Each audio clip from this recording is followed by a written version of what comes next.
Okay. Are we on? Are we on? Does it come on? The slight delay, I'm still waiting here. There, You're right still now we're live. There you go. there. Mhm. Okay. Okay. Here we go.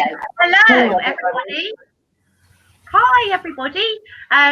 Okay, so first of all, I'd just like to say hello to everybody that's come in. Lovely to see you. It's been a while. We got in. Let me just say, Mandy. Hi, Mandy. Hi, Terry. Hi, Doubles. Hi, Leaping Lizard. Hi, Roger Rabbit. Hi, Mr. Shannonite. Hi, Laurie Bear. Hi, Leaping Lizard. Hi, Kim. Hi, Doubles. Hi, I'm not a hacker. Oh, there's a name. I always love that name. It's hilarious. Evie, Helen, Eleni, hi. Oh my goodness. I was like, who have I missed? Bill, Ginger, hi Ginger, my gorgeous, hi Radka. Radka was sitting here right at the beginning. Hi Jenny, Barnes. Okay, Gigi, hi Gigi. Baxter, hi Baxter, hi Oclankle, and Oclancilian Payne. Mandy Hall, Gigi. Okay, so I've said hello. If I've missed anyone, I'm so sorry. I just kind of want to get into it. So what I need to do, first of all, is kind of, we're here to talk about the situation that has been kind of going on over the last few months. A lot of you will know about it already, but there will be people from my channel that don't. This is the first time I've actually been on my channel talking about it and discussing it. So bear with me, the people that do know the whole story. But I will just recap briefly that I met somebody called Jabel, who was from another creator's channel, but I met her through Kaz. Kaz and I were friends. She introduced me to Jabel, and basically we became really good friends. We ended up talking to each other all the time. We Zoom. She came to my house. We talked. We took her on holiday. Lots and lots of stuff. So a lot of time spent with this lady. I was under the impression the whole time that she had had a horrendous childhood, and that her parents, well, her father had annihilated her family, had shot her mother and her younger sister, and then killed herself. So then she ended up in lots of orphanages all over the place. He said to me that she was born in Israel, but ended up in orphanages in New York. Then she went to an orphanage in Rome. She said that she married somebody called Alessandro, who was Italian. She said that she had a baby with Alessandro. Well, Alessandro died. Then she had the baby. Then the baby died very shortly afterwards. She then said that she had a brain tumor, which caused all sorts of health problems. I mean, there was a lot of tragedy behind this lady. So I kind of felt awful for her, felt terribly sorry for this poor woman that had all this tragedy. She also said that she was a professor at London University, and that she studied or she taught, she lectured in criminal psychology, that she was a forensic psychologist, that she travelled all over the world interviewing people on death row, on serial killers. A couple of them were Ian Huntley, Myra Hindley, Ian Brady, all sorts of Chris Watts was another one. So she did all that. That was her career. Just lots and lots and lots of stuff. So I'm just going to briefly kind of go over what this lady told me. And I mean, basically everything, the whole thing was a lie. Her whole life was a lie. She had completely concocted everything about herself. So it turned out this person that I spent all this time with, been on holiday with, had in my home, didn't know at all. So what I will do now is introduce you to the lovely, beautiful ladies on my panel. We may be getting another one that comes up as well. That is also, there's an awful lot of people in this whole web, an awful lot of victims in this whole web. So next to me here, I don't know whether I'm pointing the right way. That way. This is Kaz. Everybody loves Kaz. Everybody knows Hi. Kaz. Then we have Sian, who is down here. There's Sian. Hi, Sian. Sian has absolutely had a horrendous time of it all. She's been in this whole web for far longer than myself and Kaz. So she's she's got some very interesting things that she'll talk about as well and discuss with us. And this lady here, right here, is Keeley. Now Keeley is actually Jay Bell's sister. So we are going to get some kind of background information on what she was like, what happened, what the situation is as far as the relationship with them and kind of what's happened. So that will be really, really interesting. So hi Keeley, thank you so much for being here. It's absolutely brilliant to see you. So how are we going to start this? I think is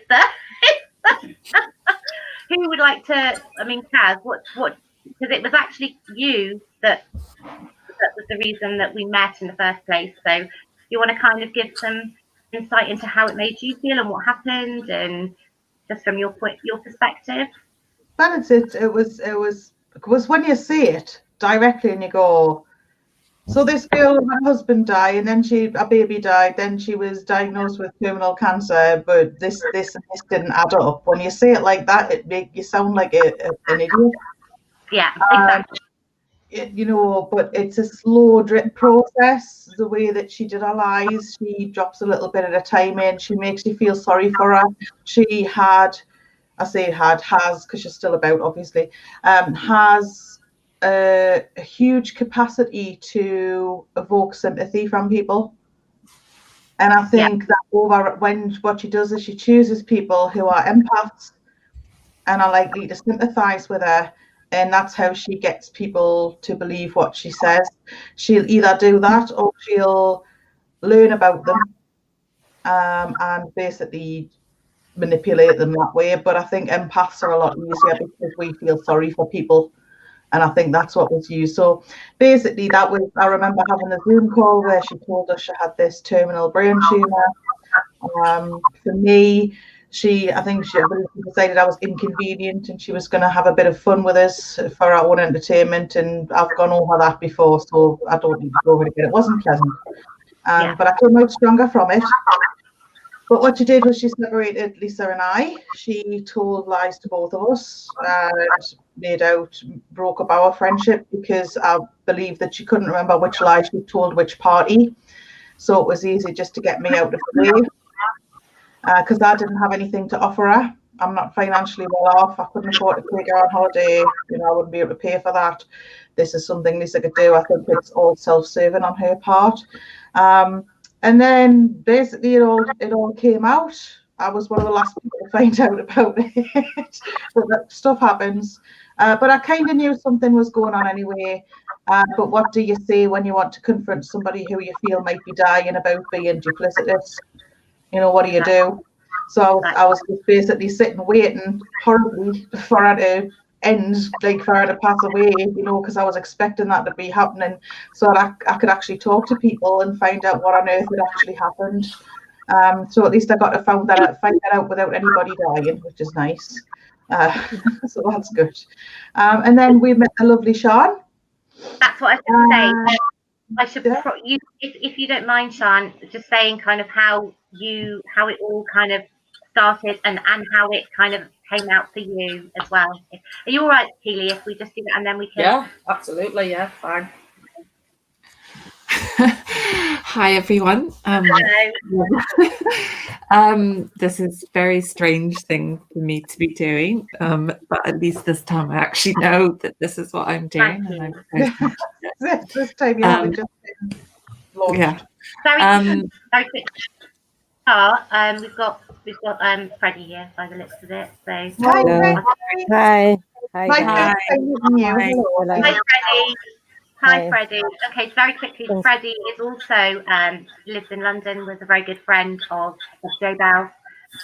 So she's going to also give an insight onto kind of what she did, how what her relationship with Jay was as well. So sorry. Have Freddie and Keeley met? Sorry, Keeley. Briefly, Sorry. I think. Briefly. Okay, yeah. That's fine. Hello, everybody. Hello. Okay. Right, Right, so sorry. Sean was just talking about what happened. So. Where do I begin? I mean, I can't even tell you. I mean, part of it is the huge shame that I feel that I was, fooled for so long. But I think what Kaz was saying was that Jay really singled out and kind of targeted people that were empathetic. And that is one of my actual great faults, is that I have a tendency to feel very sorry for people, and I guess I've got a bit of a savior complex as well, and I'm working on that.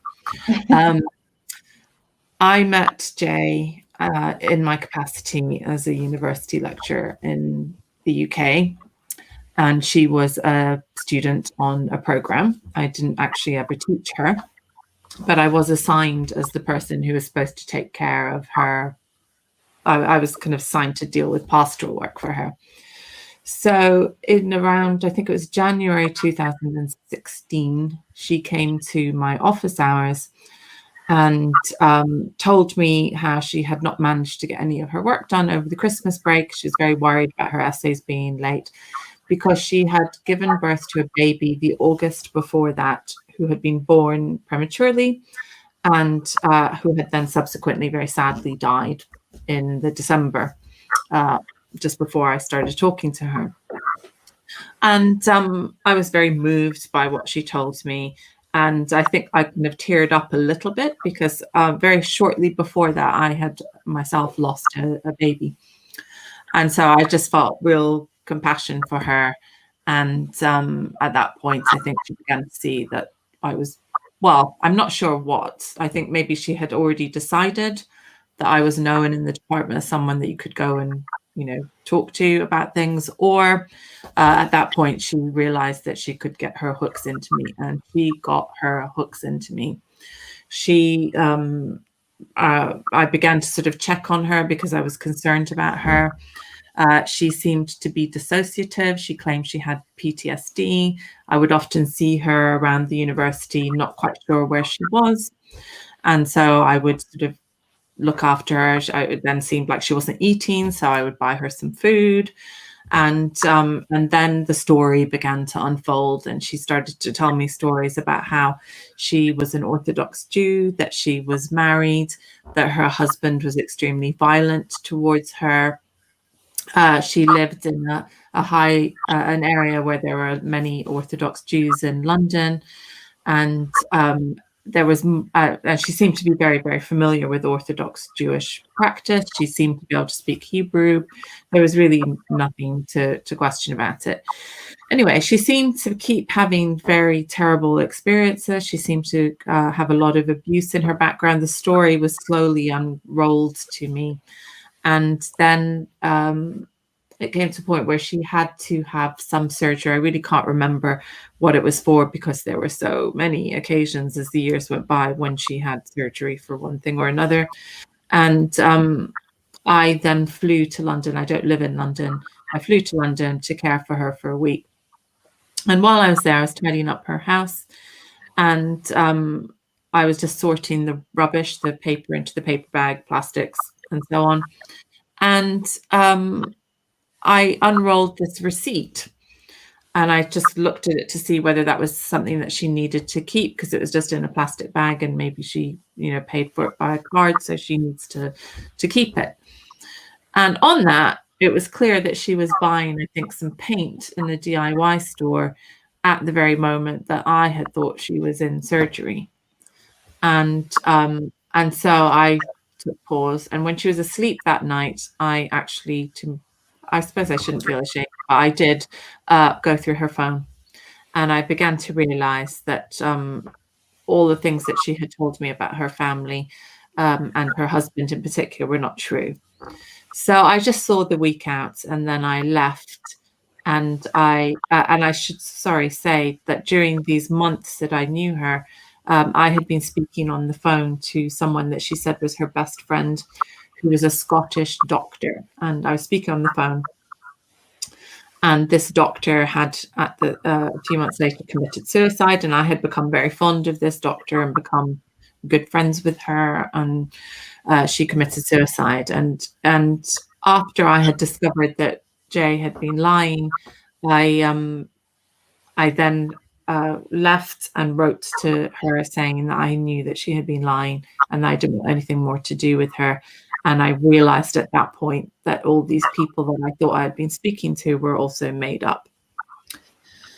And that was that.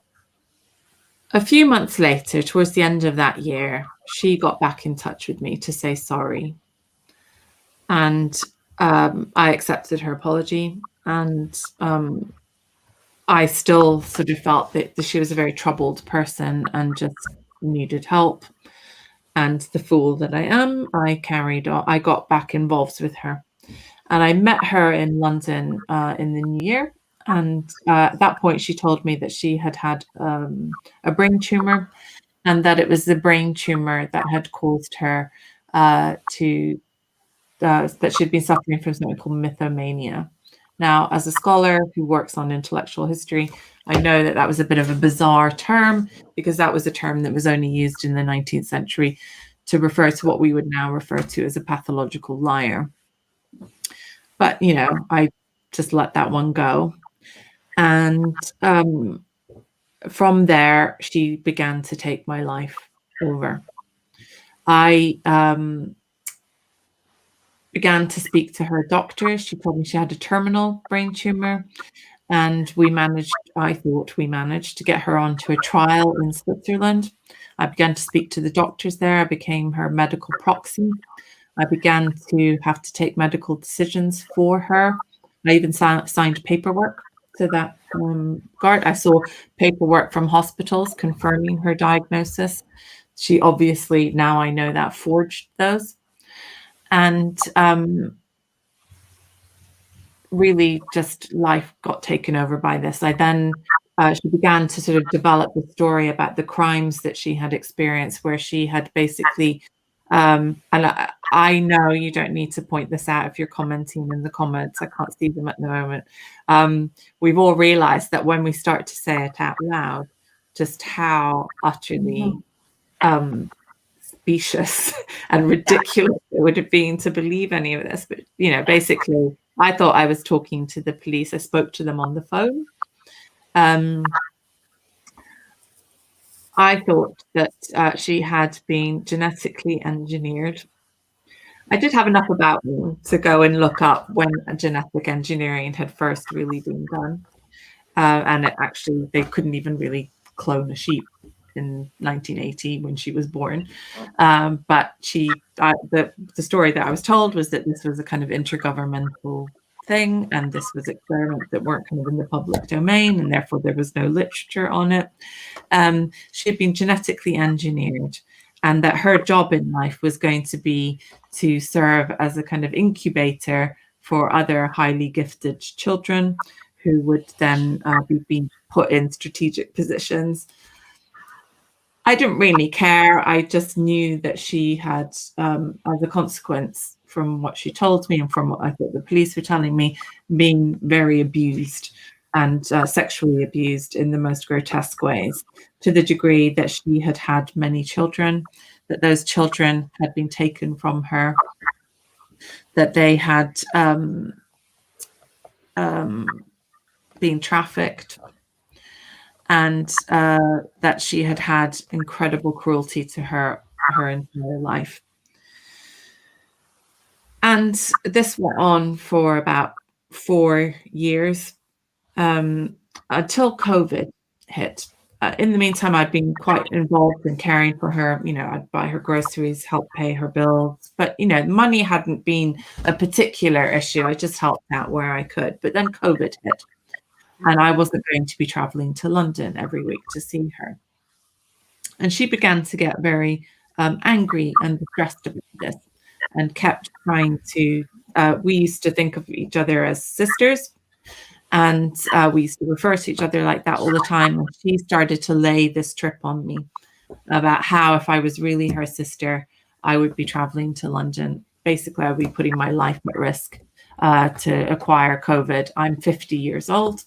So I began to, and I've smoked all my life and I haven't lived a perfect life. So I felt that I was a little, it was a bit risky. And in any case, I felt that what I needed to do was really actually prioritize my actual family, my son and my partner.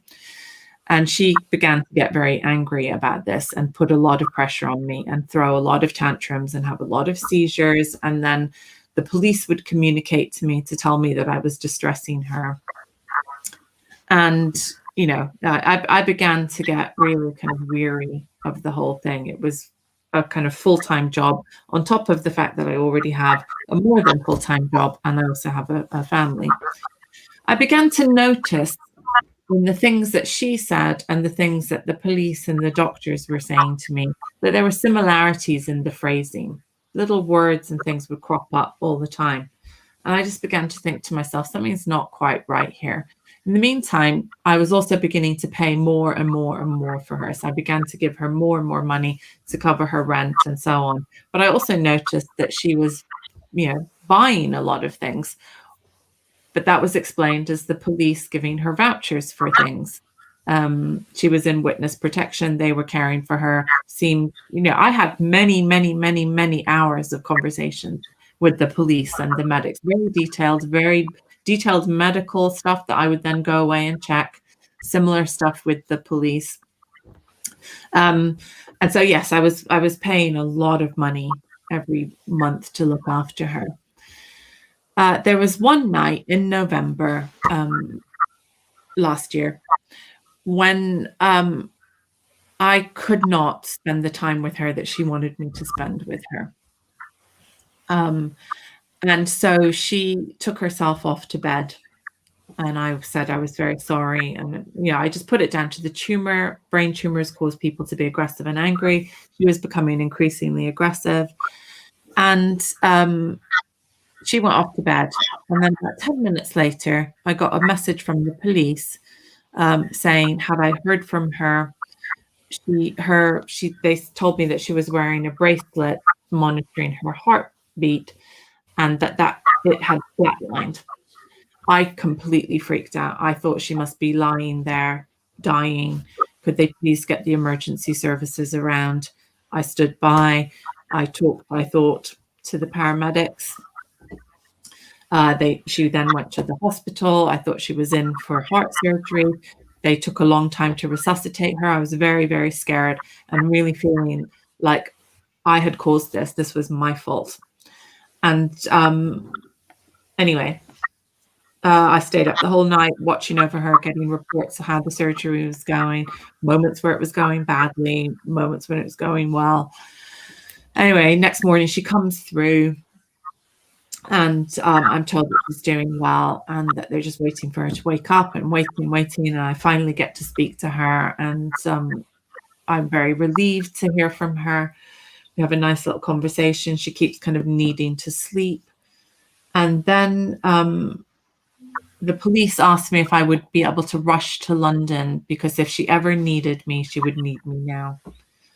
And I just said, I'm really sorry. By this point, my family were so angry with me and the amount of time that I was putting in that it was basically made clear to me that if I went to London, that my family would be taken away from me.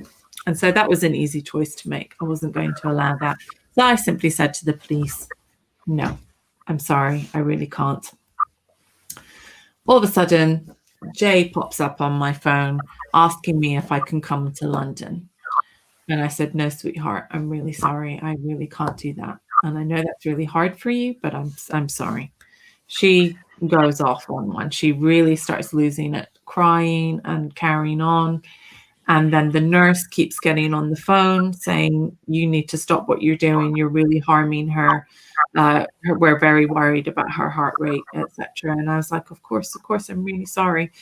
Let her sleep. And it just went on like that the whole day. Well, not the whole day, till about mid-afternoon, at which point I just went to my partner and I said to him, can we just check if she's at home? Can we find someone? So he got on Reddit and started asking people if they would be willing to just pop round to someone's house, ring the doorbell, take a video, and then send it to us for 50 quid. And he found some people, but then they weren't going to do it when we needed them to do it. So, and I apologize to anyone that heard this story differently. I didn't quite realize I was very kind of emotionally caught up in this. He later explained to me that actually what happened was that in the end, he had a friend in London who had a friend who was in her area and agreed to go and ring the doorbell and video it and send it back. And I was just sat there thinking to myself, please God, please God, please God, please let her be lying, because I just cannot go on with this. And sure enough, about half an hour later, the video came through.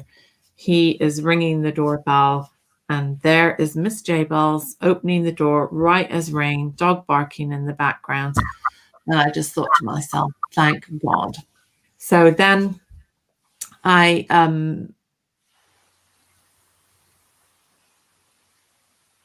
carried on asking her how the ward was, just to make sure that this was indeed the lie that she was telling. And it was. And it went on and on. Next day, she miraculously manages to get home, and she has a nurse around, and that she starts to not cooperate with the nurse, who I know is her. And so I'm just talking to the nurse saying, please, tell me what to do. I tell Jay to cooperate. She gets very angry with me, then tells me that she's cooperated with the nurse. And I just said, thank you, pressed click, blocked her at that point. And then I wrote to her and I said to her, I know you've been lying this whole time, and you are going to need to do the following things. You're going to need to tell the people who you have lied to. I listed the people that I knew of. And I said, and anyone else. I said to her she had to return my stuff. I used to stay with her every week to look after her.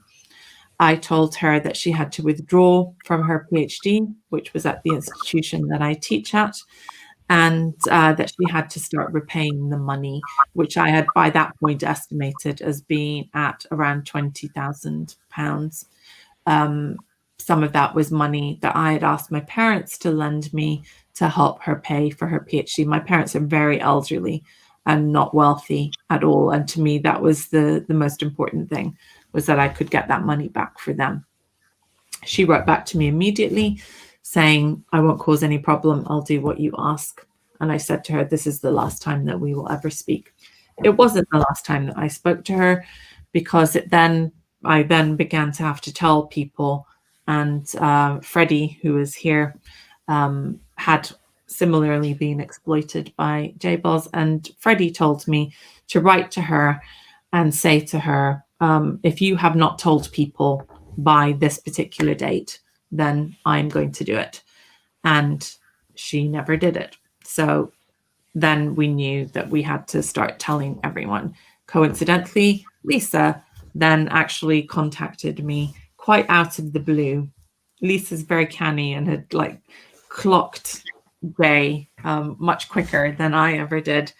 And I'll let you take over from there, Lisa. Sorry for going so long. No, not at all. No, it's fascinating, really. Sorry? What was that? Somebody say something then. I just said not at all to Sean. That was all it was there. Oh, yeah, not at all. Not at all. So basically I had red flags all over the place, literally so many. But kind of, it's really, really, like Sean said, it's very, very difficult to say anything when you think that this person is dying and has had all this tragedy. It's impossible.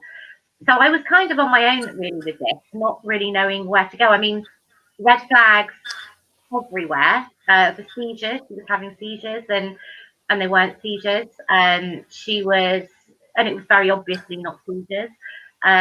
She was saying, well, also the fact that I couldn't find her. She said that she was this massive, professor, and that she was world renowned in her career, and yet She was nowhere on Google. But her excuse for that was that she was in witness protection. So I kind of thought, well, okay, yeah, fair enough. That makes sense. You know, that might be why I couldn't find her on the internet. But just there was little things. Every now and again, I think, no, you didn't say that. I'm sure you didn't say that. And she would say, oh, you know, I forget stuff. With my brain tumor, I do forget stuff.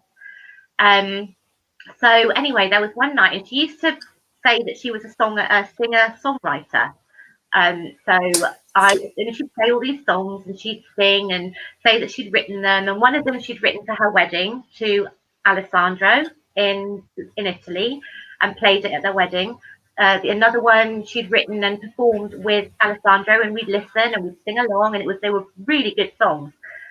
Anyway, one night she was supposed to be coming to spend Christmas with me. So this was just before Christmas, and I was like, oh, you know, there was just stuff going on. But anyway, one night we were on Zoom for about 12 hours, and she'd been drinking, and she'd had quite a lot to drink, and she played a song, and the singer that she said she was had a very distinctive voice, a really, really good singer, really distinctive voice. And she played this song, and it was a Christmas song. And she said, who do you think this is? And I was like, oh, I don't know. And I decided to Shazam the song. So I decided to kind of get my phone, get my Shazam app, and Shazam it to see if it was actually a song that was known. And it came up with an artist. And I thought, right, I know now. I know. Got off the Zoom, went into the lounge, and I decided to look up all the other songs that this artist had done. And I found her wedding song to Alessandro. I found her song that she said she'd written, which I loved, which is Shine On, which I kept asking her to send me, and she never did. Kept saying, oh yeah, I will, but never did. Obviously, now I know why. So that was when I realised there was a problem. And I tried to get her, and I knew that there was a problem with Sian, because Jay had said, I'm not friends with Sian. I'm just going to tell you this. Not going to say anything, just tell you this, and I don't want to hear about it anymore. But Sian and I are not friends anymore. She's deleted me from everything, doesn't want to know me. And I was like, I thought it was a bit odd because they were really close, but I thought, okay, I didn't ask. It was not my place to ask. And then when all this happened, I didn't know what to do, and I sat on it for a couple of days. And then I thought, you know what, and I tried messaging Sian on Facebook because I found her. I realised kind of that I knew her name. I realised that, and I looked through I knew she was called Sian, but didn't know her surname. So I looked through all the records of the university at London, found a Sian Hawthorne, Googled that name. She comes up everywhere, all her papers, everything. She's definitely who she said she is. And then found a work email, and I thought, I'm just gonna, because I didn't hear anything. Oh, went on Facebook first, messaged her on Facebook, didn't get anywhere. Found the email and thought, this was like a couple of days later. I thought, no, I need to do it another way. Emailed her and said, hi, Sian, I need to talk to you. There's something I'm really concerned about with Jay. Can you please get back to me? And she sent a message back saying, what is this about? Really, really brief. What is this about? So I sent her another email saying, look, I think there's a problem. I think there's a problem with Jay. I'm really concerned. I don't think she is who she says she is. And then I got this message back from Sian basically saying, yes, you're correct. She isn't. And I looked at this message and I just sobbed, because that was like the final nail in the coffin. I knew at that point that it was all a lie. I think they always have these doubts, like, is there, it might be something. But it was Sian that said, no, you're absolutely right. She's not who she says she is. I don't know whatever name she's given you, who knows. And I just sobbed, because that was like, oh my God, that was my friend that I spent so much time with. Not done other stuff, not talked to other people. That's just basically focused on her. And that's when Sian and I we chatted, didn't we? I think either you called me or I called you or something, and we spoke. And that was when we decided we needed to let everybody else know. And that's when Freddie became involved as well. Yeah, so that was pretty much how it all came about. So for me, Shan told me a little bit earlier. So, but yeah, so it's just because we've hung out together, even though we were not that close. We knew loads of common people. So, and it came through a really good friend of mine, so who Shan has contacted. So for me, it was a little bit before. Yeah. Yeah. And what was in a minute I'm going to ask you, Keeley, about kind of the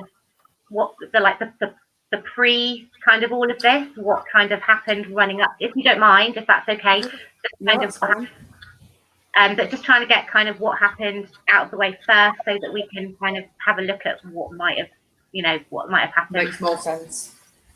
Yeah. So what was actually your relationship, Freddie, with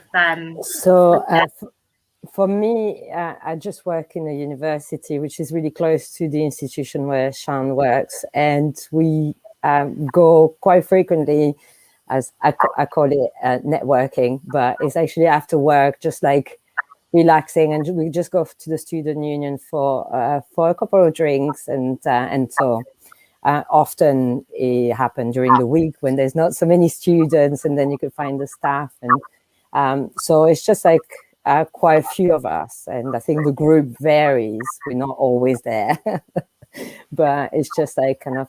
So that's how I kind of met. We call her Jay because we known her, and I was forbidden to actually call her anything but Genevieve. So for me, it's still kind of a learning. So it was through other friends that I really trust. And this is the thing that I wanted to say.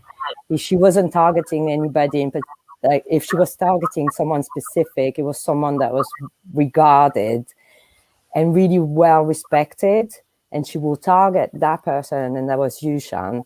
And to some extent, it was another friend who's really kind. And I don't want to say her name because she doesn't want to be involved at this point, but she will be involved with. So, but someone that actually introduced me to Jay, which, and she's also really well regarded, kind of people respect her. She's got a really wide entry, people around her that do trust her. And this is how Genevieve or Jay target. So they just go for pillar, and then it's really easy to kind of like convince the other people because you trust that person. You just like, and for me, it was not straight away. It's just after, it was about 6 months after the maid that I'm really close to lost her dad and didn't deal with the loss as, because Jay was really asking for a lot of her time. So that I felt like it's almost like that kind of like sucking and a leechy kind of attitude, because she just goes for the fact that you got someone that's kind of going through a really, really tough time, and she makes it all about herself. And therefore, so anyway, so after about 6 months, I just saw my friend that was really crumbling and not really dealing well with things. And I say, you know what, I have to step in. And so this is when I kind of got involved a lot more. But personally, I was not there to talk about how things were badly. I was like, let's have fun. Let's think about something else. Let's, make her life easier. So I never actually really investigated about her, but I knew that she had terminal cancer. She told me she had 2 kids in Italy. And in fact, she used the fact that I wasn't going to talk to Shan about her children in Italy. And she said to me that Shan knew the children in Italy. So it kind of made it like, I'm not going to question that she's lying to me, because now she's put Shan as like, it's just like, all the story seems to be really different. Yeah. And it's kind of like, and same again, I don't see the comment, and people might think, oh, these people are crazy. No, we all work, like in really kind of value job and stuff like this, but you will never question someone, because since even primary school, I haven't met anybody that will kind of lie on that level. And maybe I've been super lucky and super, living in a bit of a cocoon. And it's mind-blowing that happened to us, really. But it's mind-blowing that someone that I personally really cared about, and I know, like, obviously Sian cared about her, and I know Lisa as well, and Kaz as well. We all care so much about her, and how can she do this to us? You know, it's not, we're not virtual friends. We're not like people that she's never met. She's like seeing us all the time, and we really looked after her. And it was like mind-blowing that I was like, I can't believe it. So that was a bit of a shock, but yeah. So I took over, and then I noticed that there was some kind of like things that were not quite right.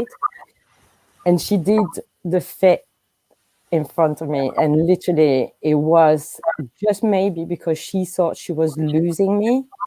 I was questioning things, and I was like thinking, this is not quite right, you know, because obviously you trust your friend, but then after, when you kind of like interact with her all the time, you're just like, actually, that's not quite right. And so she did the fit after her birthday on the 3rd of October. We went to a karaoke, and she told me, and I was like so glad that I was with a friend of mine who works for Turkish Airlines, who's like a first aider.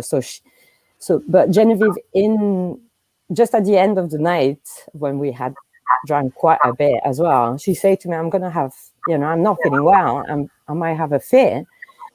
And she said to me, please promise me that whatever happened, don't call the ambulance. And I was like, you know, you trust your friend. You just, I think, okay, well, she must know what she's talking about. But my friend, who's a first aider, so we came out of the pub, and just like literally 5 minutes down the road, she just started having a fit in the street. I did offer to have a Uber. She didn't want an Uber. She just made me promise not to call the emergency services. So I just kind of like, so we in the street, and she's fitting, and it's so realistic, like. And so my friend was like, straight away, she was like, let's call the ambulance. And I'm like, oh no, she told me not to. And so it was in the moment, you know, like it was so quick to some extent, but so we're like trying to make sure that she's warm, holding her head, making sure that she's like kind of like all okay. And my friend was like, this is bizarre. And I'm like, on the spot, I didn't even question her. It's just afterwards when I find out what was like that she lied about us. I say, why did you say it was bizarre? My friend say, you know, I've experienced a lot of things. I work in the airport. The things that never happen. You could have blood, you know, pressure. Your blood pressure goes down. You could feel a bit funny. But she said to me, when you have a fit, you never feel it in advance. So she thought that was the reason that was bizarre. And then she said to me, nobody ever say, don't call the ambulance, because you never know what could happen unless you're lying, unless you're a really good actress. But so it's just like, yeah. And yeah, Sian, don't blame yourself, because they, you know, when you think about it, all the stuff, you just, I think, yeah, we are crazy. But and the last time, so what happened is actually that was in October 18 that happened, that fit. And then I kind of saw her a little bit more, but obviously COVID happened. And for me, something happened on the 4th of April, because before it was like never money that we were giving, but we're like, okay, this is my round. Okay, we go to a restaurant, I'm paying for it. You're not paying for it. And because we knew she was a student, obviously, so it was always, I'm paying, you know, this is my round. This is my, that's my done. But in April, we had a Zoom meeting where she actually lied about having a flat in Italy. And I heard about the fact that she had a flat in Italy before, that she was like using her Airbnb. And because of COVID, she was like down, and she was missing £300 a month to pay her rent. And so that's in April this year, like 2020, that she started saying in the group chat on Zoom, she thanks a friend of ours who lives abroad, and she said, "Oh, thank you so much." And she did it in front of everybody, and I was like, "What's going on? What's going on?" And she said, "Well, she's given me £300 because I have been short of money to pay my rent this month because I'm not getting the money from the Airbnb in Italy. And so I'm like, okay. And then she's going to do it 2 months and stuff like this. And I say, wow, we need to discuss. And, the lockdown, you save money, traveling, actually going out and spending money. So I did look at my bank account. I was like, well, I've got a bit of money, and I don't want her to worry because I was thinking her tumor is going to get worse if she starts worrying about that money. So I say, listen, whatever our friends have done, I'm going to do the same. So you be covered. But I was saying to her, I work in a university and no students, and the area where she was working, where she was living, was like loads of students, so loads of international students went back home. So I was saying to her, you need to talk to your landlord because there's a lot of empty flats, and you could reduce and negotiate your rent to be lower. And so she didn't do it the first time. Then she didn't do it again. In July, she was unwell for some reason, but we didn't really see each other. We were Zooming and stuff like this. So she wasn't well. And then in August, when that was, so I gave 2 months, and that was like £300 a pop. So it's £600 down. And then in August, she called me. She's crying. She's hysterical. And she said, I haven't got the money for this month again.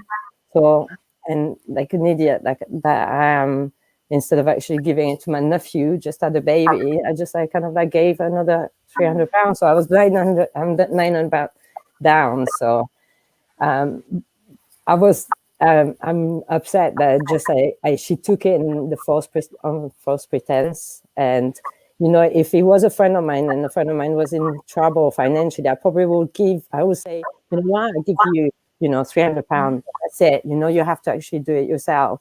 But just because I was so worried that her tumor was going to get worse, I just thought, I just alleviate that kind of worry. So that's what happened. And then she moved house, and so funnily, like on another YouTube, because one of the things is actually that wasn't my clip. I never wanted to be on YouTube. Sorry, I'm just, but I'm famous now. Sorry. But one of the things that happened is actually in one of the show, not yours, Kaz. I was referred as the cleaning lady. It's me and the laundry woman. So that was my job. Apparently, I was cleaning her sheets. No, I did the cleaning of her former place. Sorry, I shouldn't joke. So the place that she left, I dragged a friend of mine and the guy that I'm dating to go and clean. So we cleaned her place from top to bottom. She managed to get her deposit back. I don't even think that I cleaned my place as well as I cleaned hers. So it was just one of the things that I should mention, and it's actually about the baby stuff. Because for us, or at least for me, she only had 2 kids. One day she mentioned about she thinks she's pregnant. And I was thinking, in your condition, this is absolutely dreadful. And I don't know if she was trying to prep us for kind of another lie that she was going to get pregnant and potentially have a miscarriage. I don't know. But that's one thing that happened towards May when she started putting on weight. Because it was... Yeah, I think that was all linked. And I was thinking, what? This is bizarre. But I just assumed that it was a treatment. That was she was putting on weight. But the baby stuff, there was baby stuff. And I don't know what's happening with people raising the report to the FBI. But I actually think, I'm personally, I don't know if American people understand, but myself and the other girl, we put actually £1,200, which actually associate to $2,000. And I wanted people to kind of realize, I don't know how much money there was given in the baby shower, but to some extent, I want people to realize that Sian is way out of league. She's just the money that's she's lost is actually. But myself and the other person that kind of paid the extra £300, we actually accumulate the $2,000 that was saved. I don't really know. I'm talking maybe rubbish. But one of the things that I would like to say is actually if people could themselves, if they've donated to anything regarding the baby shower, they should themselves report it to the FBI and not wait as a group thing. Every individual, we have reported it to Action Fraud, and it's and I'm just gonna I'm planning to do it to the police as well. So but I think every single individual needs to raise this report with the authority. This is really important. But that's it. I have spoken more than you, Sian. No, but it's so sorry. It's interesting what you said, because you said that she had told you she got pregnant in May. There was something that she had a one-night stand. She went out on her own, and that was really weird already, because I was thinking, what, on your own? Almost, if she said to me, I went out with Sian, I would have thought, okay, maybe, but I wouldn't have believed it. But on her own, I was like, really? And I don't know. At that point, I was like, what is she talking about? A number of times that bitch got pregnant. I mean, I even thought I was having to make decisions about whether she was going to have terminations. You know, I'm absolutely supportive of anyone that ever wants to have a termination, but personally, I find terminations very difficult to deal with, and I thought I was having to make decisions about you know, as the person who was making her medical decisions about whether she would carry a baby to term. And my view was the life of that baby is going to, well, that baby's probably not going to make it because she's dying of a brain tumor. Yeah. So the best thing to do is to sign off on this termination. But it was absolutely gut-wrenching to do that. It was just, you know, it's bad enough to have to decide that for yourself. It's always a very difficult decision for a woman to make. You have to decide that for another person. It's grotesque. And, you know, that happened about 5 times.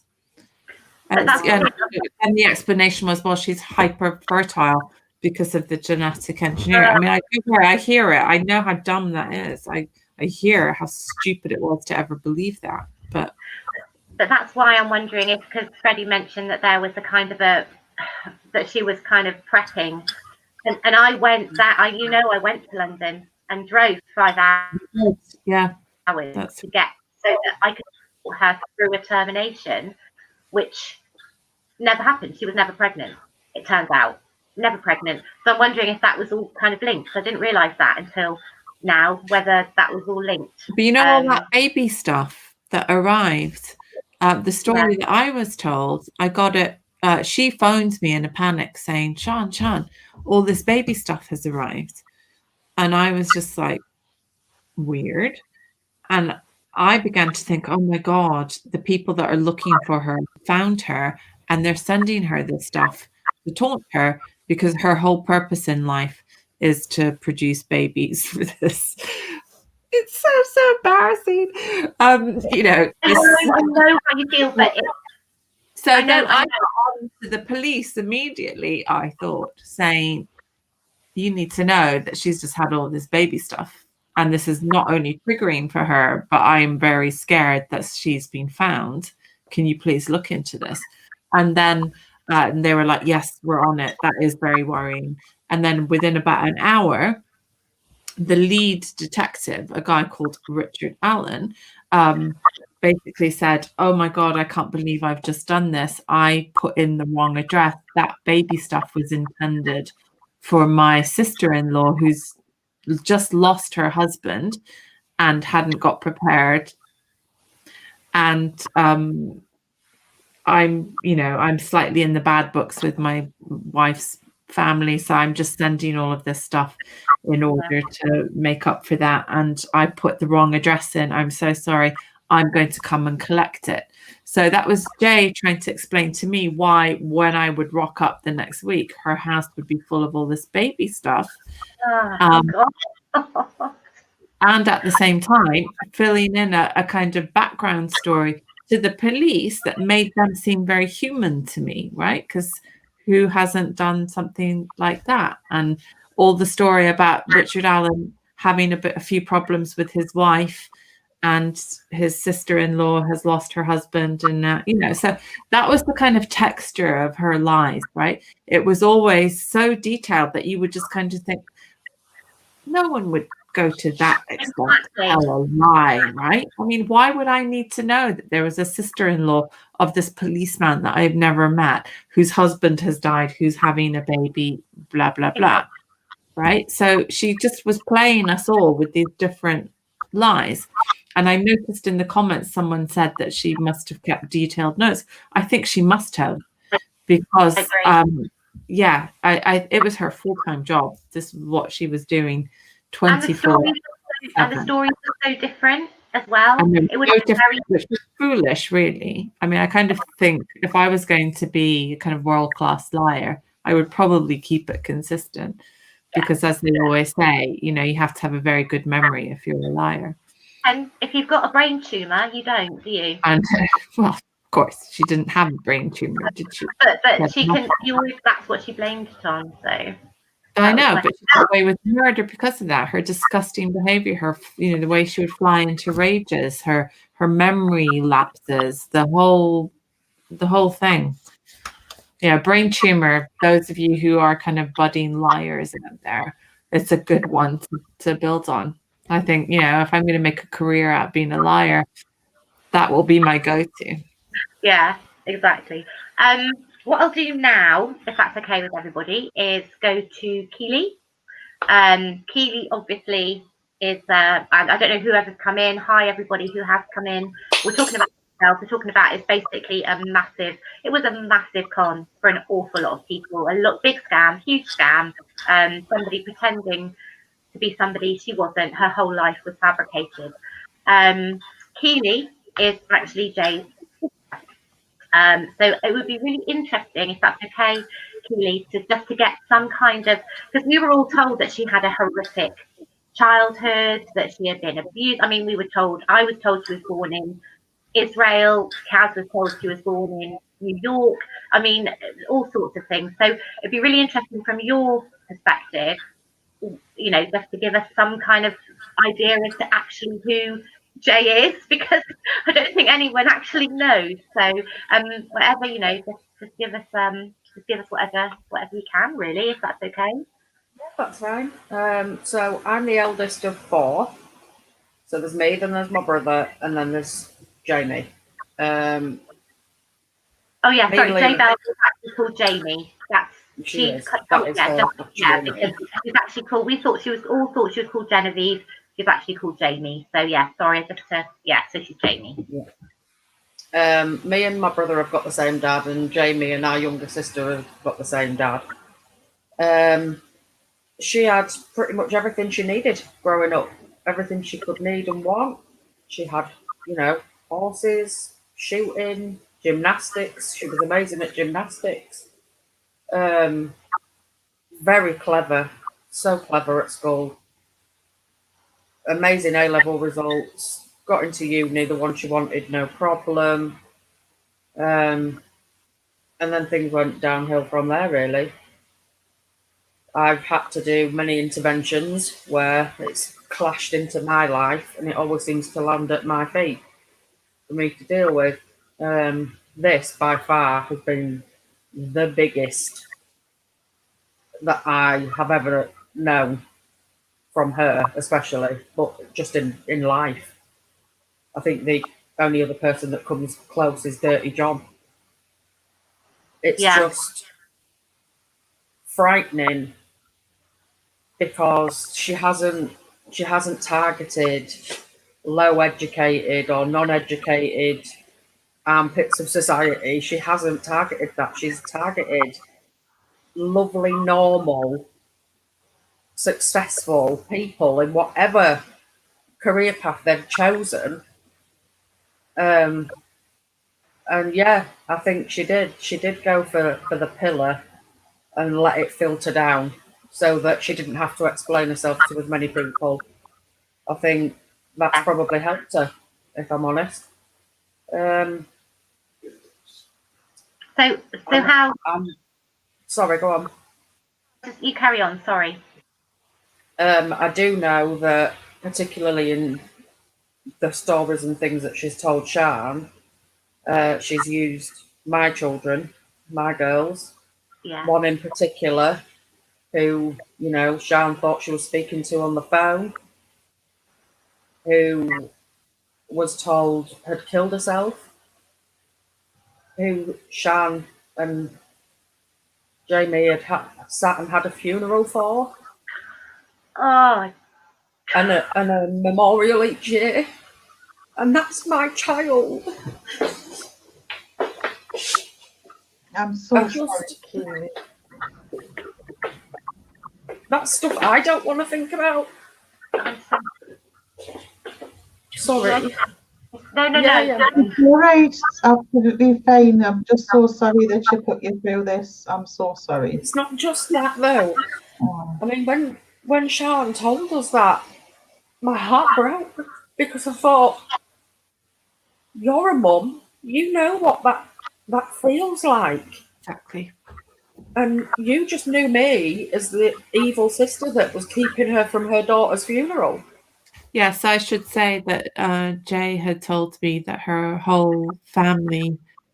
I didn't get the story about the suicide and the father shooting. I got the story that all of her family were involved in abusing her, and that poor Keeley was who she called Charlotte, was one of the ringleaders, and that Charlotte had actually taken her own Jay's children, and this Keeley has this beautiful, beautiful daughter who Jay claimed as her own, and then we had a funeral for her, and I cried buckets over that child. And I can only, as a mother myself, can only imagine what it was like for you, Keeley, hearing that. You know, it's any parent's absolute worst nightmare, and to see that someone's just, you know, very casually taken your own child and told this horrendous story, and told some stranger that you are this vile child abusing person and your husband. And my heart just goes out to you, what you know. I mean, That you it's one thing, isn't it? It's one thing picking up about Jews and, you know, all the other little bits of crap that she's accumulated. That's not hurting anyone in particular, but then when she starts to get personal with things, Yeah. that's the downfall, because that's when you really start hurting people. So, this has just been an ongoing thing throughout her whole sort of late teenager onwards.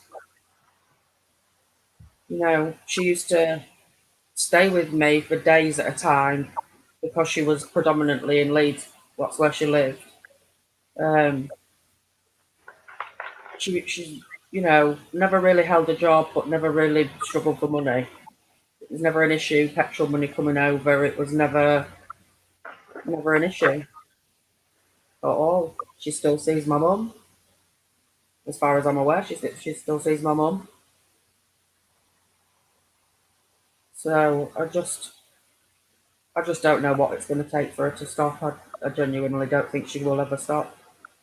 I think, what you're just meeting you was this very, very important thing, because I think even after I had discovered that she had been lying, I still felt tremendously sorry for her. And I spent 5 years just being in the habit of really worrying about her and always just trying to fix things for her. And so when I kind of withdrew, I still had that anxiety that she wasn't okay and there's something wrong, or that, I didn't wish her any harm at all. I mean, I still don't wish her any harm, but meeting you showed me that there was literally no excuse for what she did. It wasn't that she was mentally ill. It wasn't that she had had a traumatic childhood.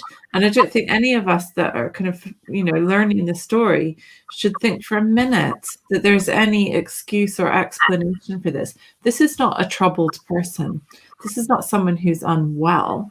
This is someone who's just literally malevolent, who was willing to throw her own family under the bus and use her own nieces to put forward her own sick story for her own benefit, right? She is a narcissist. She is the most self-absorbed, selfish, malevolent person that I think any of us could ever come across. And one thing I've really realized since meeting Keeley is that what she did was she took all that's good about Keeley and actually presented herself as that person. That she literally stole the goodness in someone else in order to present herself as that. And so I kind of feel like the person that I loved as my sister was actually you, Keeley, and not made up person that I spent the last 5 years with. You know, she took that and she pretended to be you. And it just makes me know that the person I loved was, I know it sounds weird, but it was you all this time. It wasn't her. She just is this ghost. She's not a real person. She just took you, took your life and all that is wonderful and good and loving about you and pretended to be that person. But she did that to you too. You were also she did. She took parts of your life as well. She took whatever was good from both of you too. She took what was good from other people, and she just made that her story. And you have to be a kind of empty shell of a person to do that. Yeah. And you have to be mentally ill to do that. I just really keep wanting to reinforce that. She's not mentally unwell. She's not someone to feel sorry for. It was meeting Keeley that showed me that this person had everything handed to her on a plate. Okay, so she's good. There's no trauma in her childhood. There's nothing that explains this. I just want to make that really clear. That anyone is feeling sorry for her, thinking that the answer to any of this is that she needs help. No, she needs imprisonment so that she never does this to anyone else ever again. And coming from me, who would never want anyone actually to be in jail or harmed in any way. I can't even watch animal documentaries because they always include animals being harmed. I can't stand harm to people, right? I just can't stand it. But she needs to be kept away from other people because she's dangerous.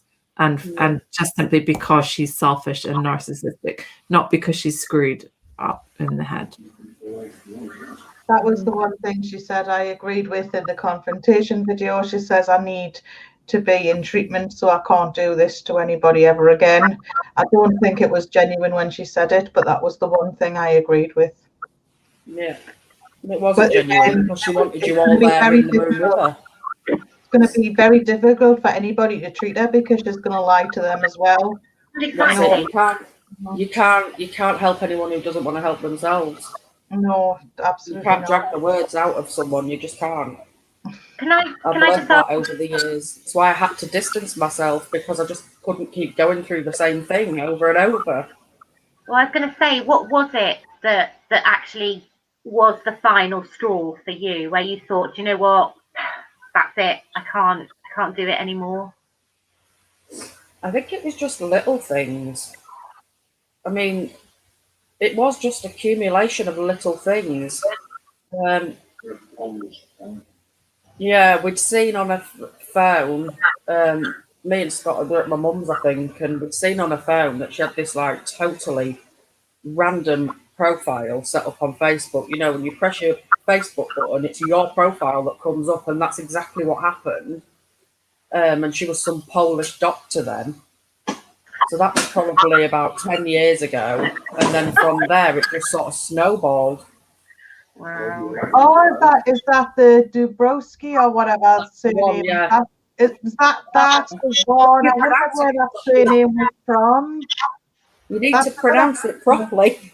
Dubrovsky or something, wasn't it, like that? Yes. She told me that was what her real surname was. Yeah. Yeah, that's what she told them the first time, that was her real surname. So that makes sense. I like it when it's weird how little bits and pieces that she tells you come together when you speak to other people. Exactly. Yeah. And do you know what the weird thing was? The weird thing was when I asked her if her name was actually Genevieve, and she went, "Well, it's for as long as I can remember it has been. And I thought, that's not a normal thing. No. No, I don't have to think if I've ever been called anything else. Exactly. That was it, like, what? And yeah, it's just, and like I said, I was saying before, I really liked her. That's what I couldn't get my head around, was if she'd just been herself, we still would have been friends. We still would have taken her on holiday. But I think it's the violation of having somebody in your home, taking them on holiday, doing all that thing. Like Sian, you went and stayed with her, all around Kaz, everybody. It's a violation of not realizing or not knowing them at all. You realize actually this person, you've had a stranger in your home, in your lives, and that's really violating. Actually, it's not. Yeah. It's not. Oh, die. But I have realised today that she's also lying to my mum, because I was actually looking back on my mum's profile. I remember there was the earthquake in Italy, which I googled today, and was August 2016. Yeah. Now, I know that my mum had the dog. So as far as my mum and everyone else was aware, she was moving to Italy and she'd gone over looking at properties or something like that. So my mum had tagged her in the news article and said, I hope you're not affected by this. And it was when Facebook had brought that check-in to let people know you're safe thing. And she'd done that to say she was safe.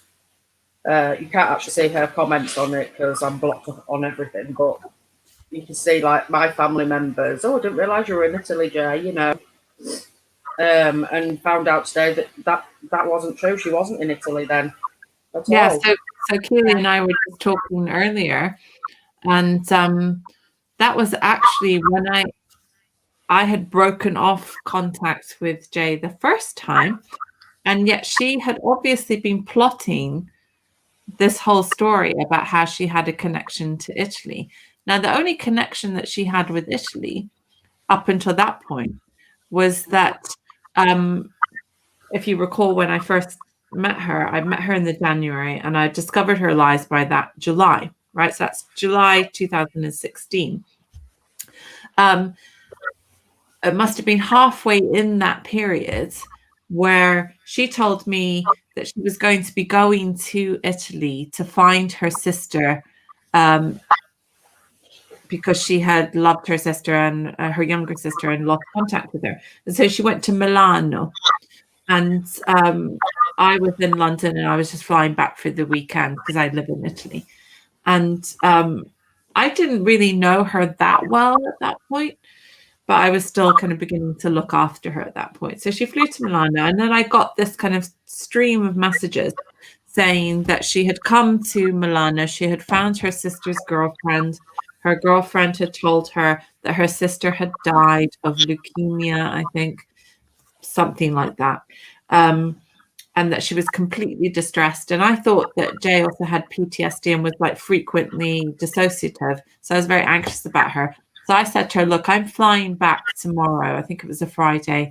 Can you just get in your car and drive to where I live in Italy and just meet me at the airport, and I'll bring you home and we'll just figure it all out.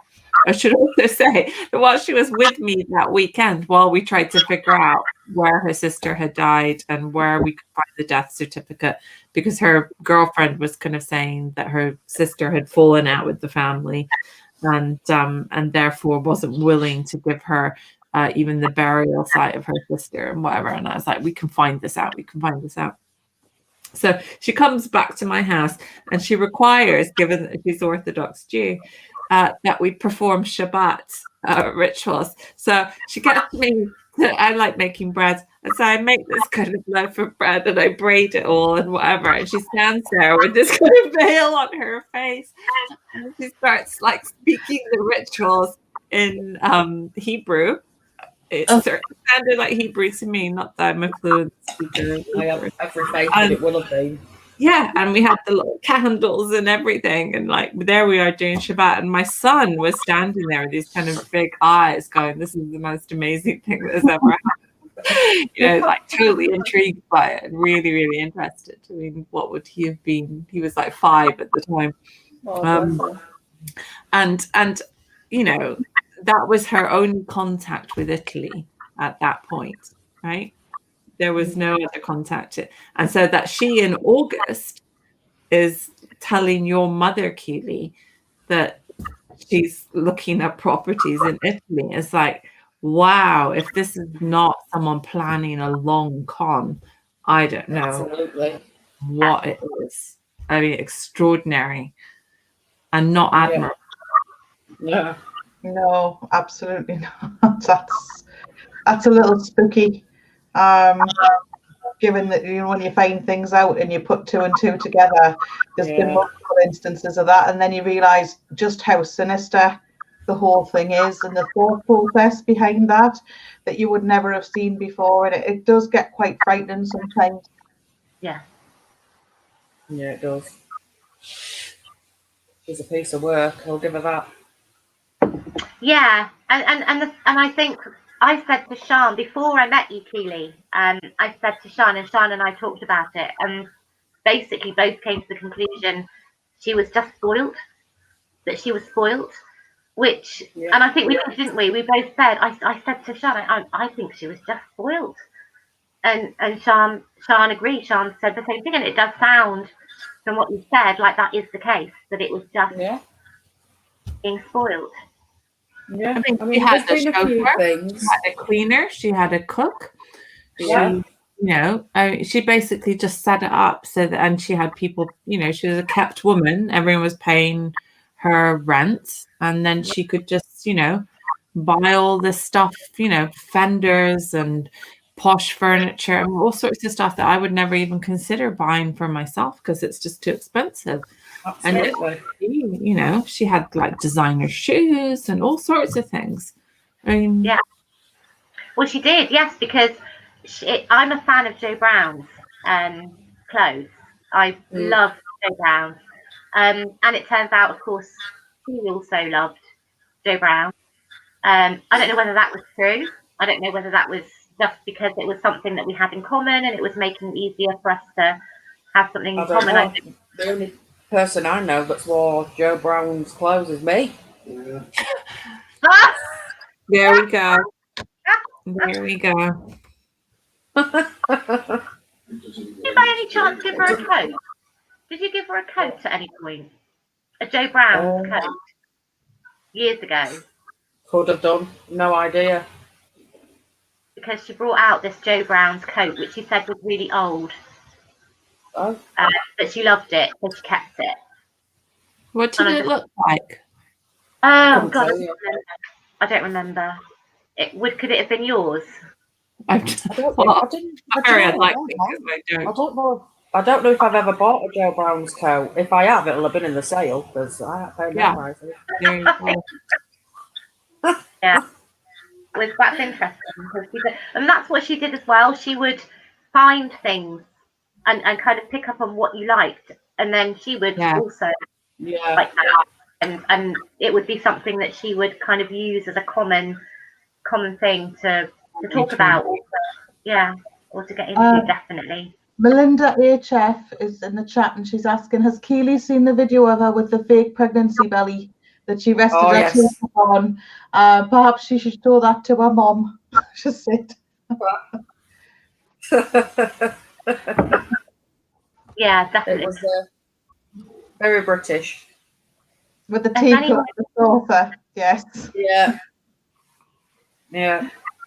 I mean, if anyone has got any questions that they want to ask, or are interested in finding anything out, I don't know. I mean, there's so much. There is so much. It really is. We've only even just shared the tip of the iceberg. I mean, if anybody wants to celebrate Shabbat, Sian is available. She'll check our diary. That's a joke, by the way, everybody. Where is she now? We think she's still in London.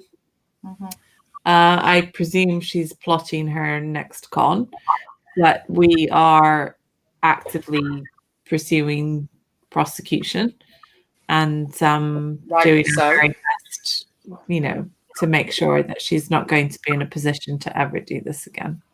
That to me is the thing that concerns me the most. For me, everything is water under the bridge, apart from I really would feel I had failed if I put anyone in a position to ever go through this again. Yeah. That's it. And some of the instances and some of the things she's done could have ended up a lot worse than they actually did. That's what worries me. If she'd done to somebody else what she did to me, but they weren't quite as strong, that could have ended up a different way. And that's what she did to you. I mean, that was actually, I think, the most malevolent out of all. I agree. I just feel like I do worry. I do worry that she might do it to somebody else who is not as tough. Well, quite. That's the fear, right? That someone will really come to physical harm because of her. And not just that, but I mean, everybody who gets impacted by her, that's what's painful. It's not even money. It's definitely not money, actually, because none of us are financially, that's not a priority to us, really. What it is it's the emotional hurt of finding out that somebody has lied to you like that and manipulated you, and you feel so violated. I can't even begin to describe it, really. It's horrendous, and we've all felt it. Yeah. We've all done it, everybody here and other people too. And that's what the violation is, and it's not taken seriously enough when people are told about it. I think, like, law enforcement don't take that seriously. There are some people who have been through this who won't be the same again. I feel that they do need to take an interest. The one thing that's disturbed us in all of this is the fact there is absolutely zero trace, bar an old MySpace page, of her anywhere on the internet. Yeah. Anywhere. And the thing is, though, it's all on her computer. I mean, I've kept quite a lot. I was told repeatedly by the police to delete their communications with me, but I still kept actually quite a lot, simply because I've got lots of emails flying in all the time, so I just couldn't keep on top of it. So I've kept loads of stuff, and I've got an entire WhatsApp records, and I've got all of the photographs and everything. I've got all of the evidence, and I'm just thinking, I just need to hand this to someone. Surely they will see what she did was just incredibly, incredibly damaging. That there has to be a way of criminalizing that degree of emotional manipulation, the emotional and the time that cost people in their lives. The way it was just taking over their lives, and the relationship that it was destroying. That has to be a crime. That can't be. It's not all just reducible to money. It's actually it's still fraud when someone is taking. I think emotional harm is actually far more dangerous than financial harm, and also longer lasting. I have always said I would rather be punched in the face. Yeah, same. Somebody says something horrible to me, because the punch in the face heals. The horrible thing that person said does not. That stays with you forever. And it's about time that people took emotional abuse like that seriously. Exactly. But who's going to account for the fact that my son had to do without his mother? Not that I don't have responsibility. I recognize I made some poor choices, but who makes that better for him? That when he needed me, she knew when I would be putting my son to sleep, and with my job, that's really the most important time that I get to spend with him. And he's my only son, and I had him late in life, and he's got particular issues, and he needs me.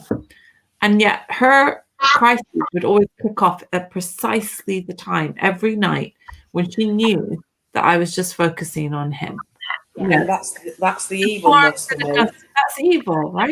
That's the harm that it does to him. Never mind the harm it does to me. She hurt my son, and that makes me absolutely want to take her down. And here I am, this not very vicious person, but that any mother is just like, I'm sorry, you come after my children, then I am going to kill you. That's Mama Bear. Mama Bear Yeah. comes out. Yes, That's absolutely. exactly what I said. I will That's not exactly stop what my daughter said.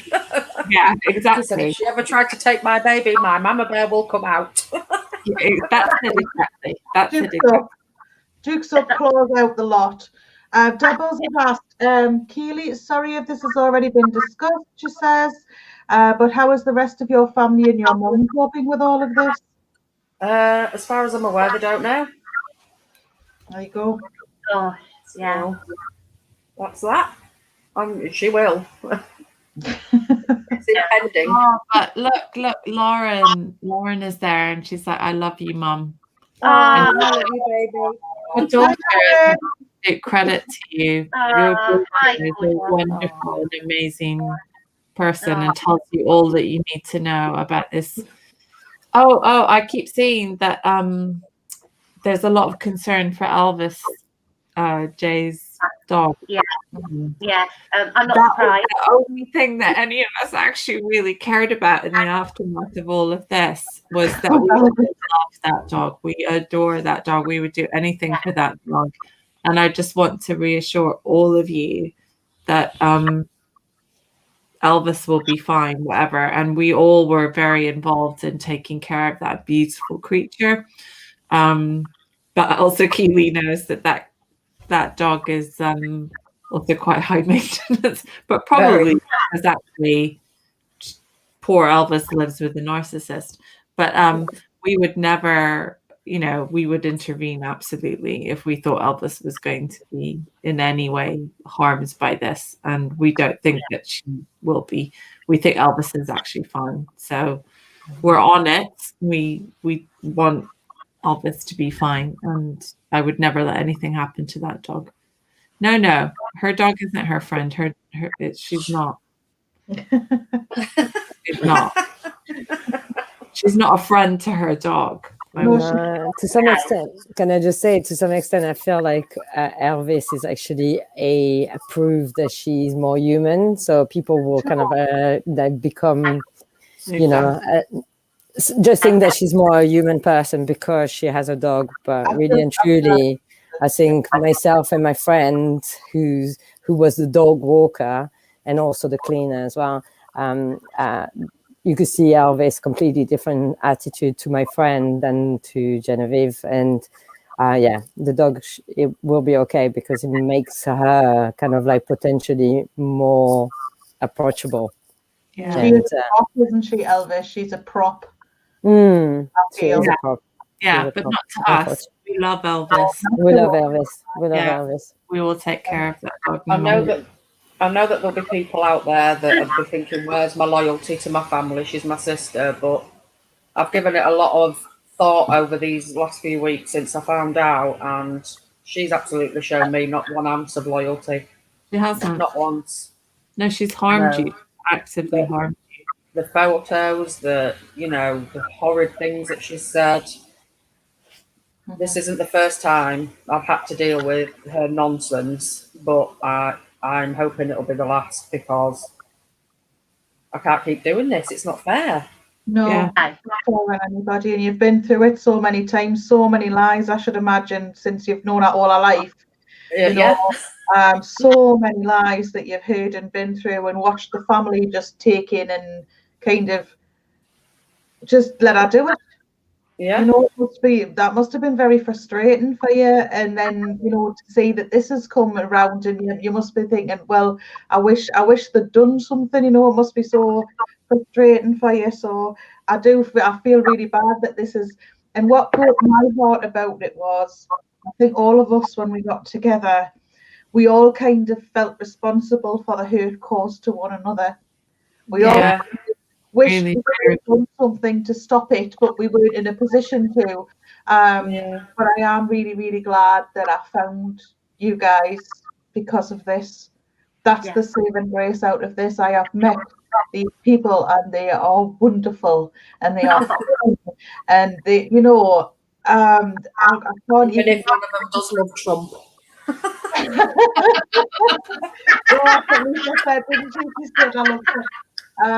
They are good people with good hearts, and you know, that's the one good thing that's come out of this horrible situation. And I just wanted to say that nobody here at all is responsible for what Jay did, apart from Jay. Absolutely. But I am glad that we found each other, because I've had some real giggles despite all the adversity, despite the heartbreak, despite the tears. I have laughed my socks off. And I've just felt really comfortable with you. So thank you for the time that you've given us as well. I'm really grateful for that. Yeah, we It's have. good Yeah. to laugh. My God. And we have actually had humour over it, which is so important.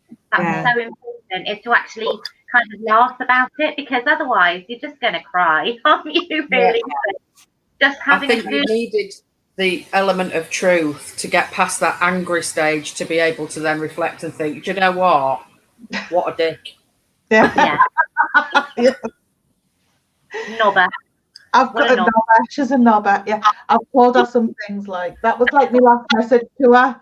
All I said was, when I found out, what a thing to do. Well, I feel stupid, and then I blocked her. Yeah, that was all I said. That was all I had to say. That's all I need to say, really. What's the point in continuing that conversation? We haven't. We haven't. No, none. I don't think any of us have we spoken to her since. No, it's been about 4 or 5 years for me. So one of the things is actually the day after the confrontation. That's when I saw about 40 minutes of it.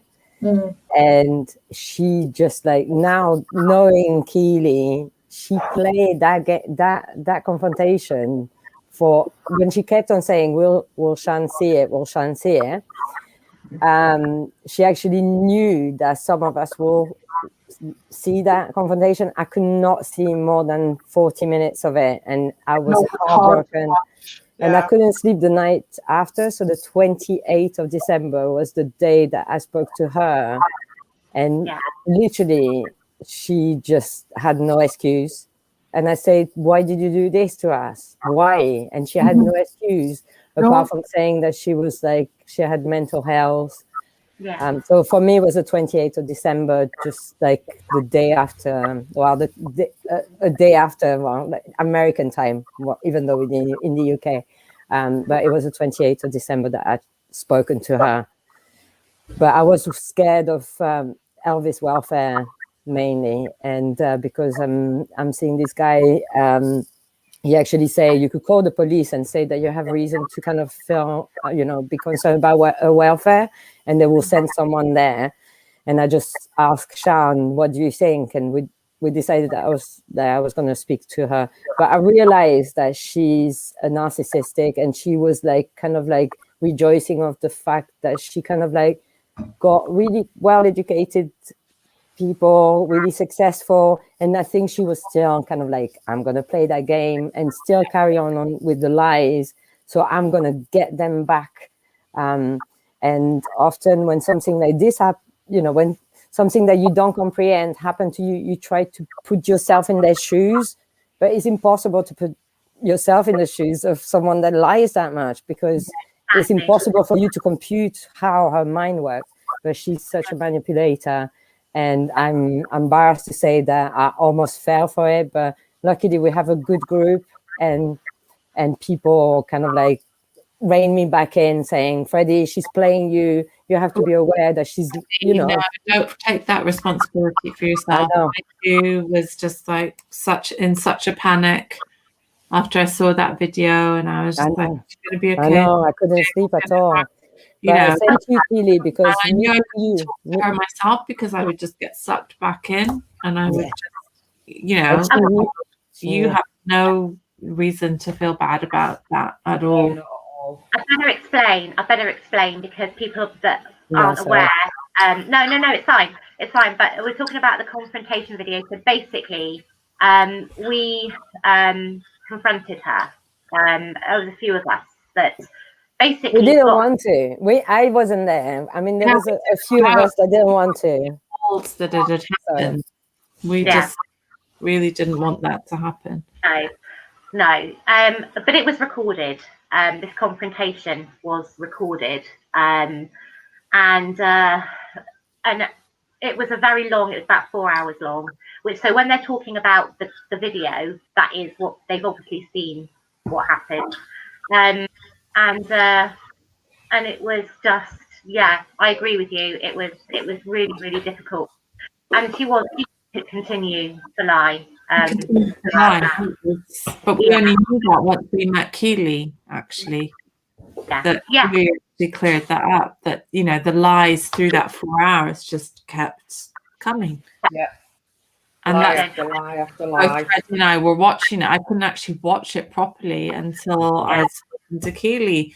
And then I no longer had to feel terrible about it. I watched that video to begin with, and my heart broke for J Pals. Yeah. After all of that, and we were very concerned and just thinking, maybe she'll be suicidal or whatever, and someone, you know, we need to make sure that she's okay. And that's just the way that she catches you back up in the whole set of lies. You know, it was Keeley that just set that straight. I was just like, okay, right. All of it was lies. None of what she then continued to do. It was all just play acting. And at that point, I really understood that she's not mentally unwell. She's just a narcissist. She's malevolent. She's self-absorbed, and she's spoiled. And but she was very. At another moment. She was very good. The fact that everybody did feel sorry for her, kind of after that.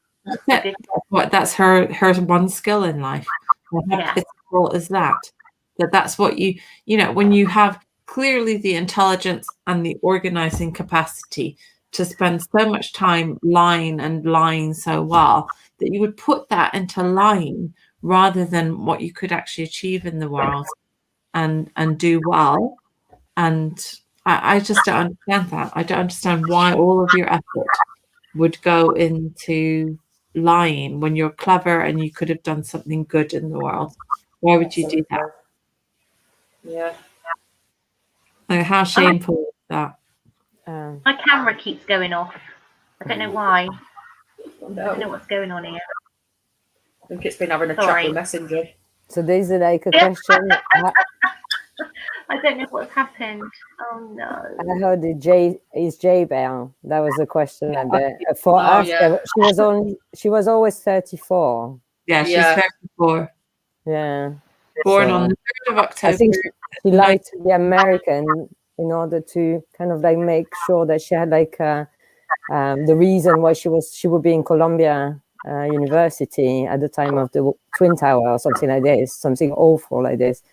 So she could get into. That's what we know of after we spoke to other people. But for us, she was 34, and she's 34, huh, Keeley? Yeah, she is. Yeah. Yeah, but she's I'm the eldest. I'm 40 this year, so yeah, and I'm the eldest, so nobody's 40. Nobody's 40 till I am. Sorry, no, I didn't. We're trying to get my camera working again, but in the meantime, you can still hear me, right? Yeah, we can. But we do miss your face. Sorry? And your amazing hair. We miss your face and your amazing hair. I don't know what happened. Has it grown? Has your hair grown? I would have thought it would. I'm sorry. I'm trying to get this slimming. But yeah, with the age thing, that's interesting because I was trying to work this out because she told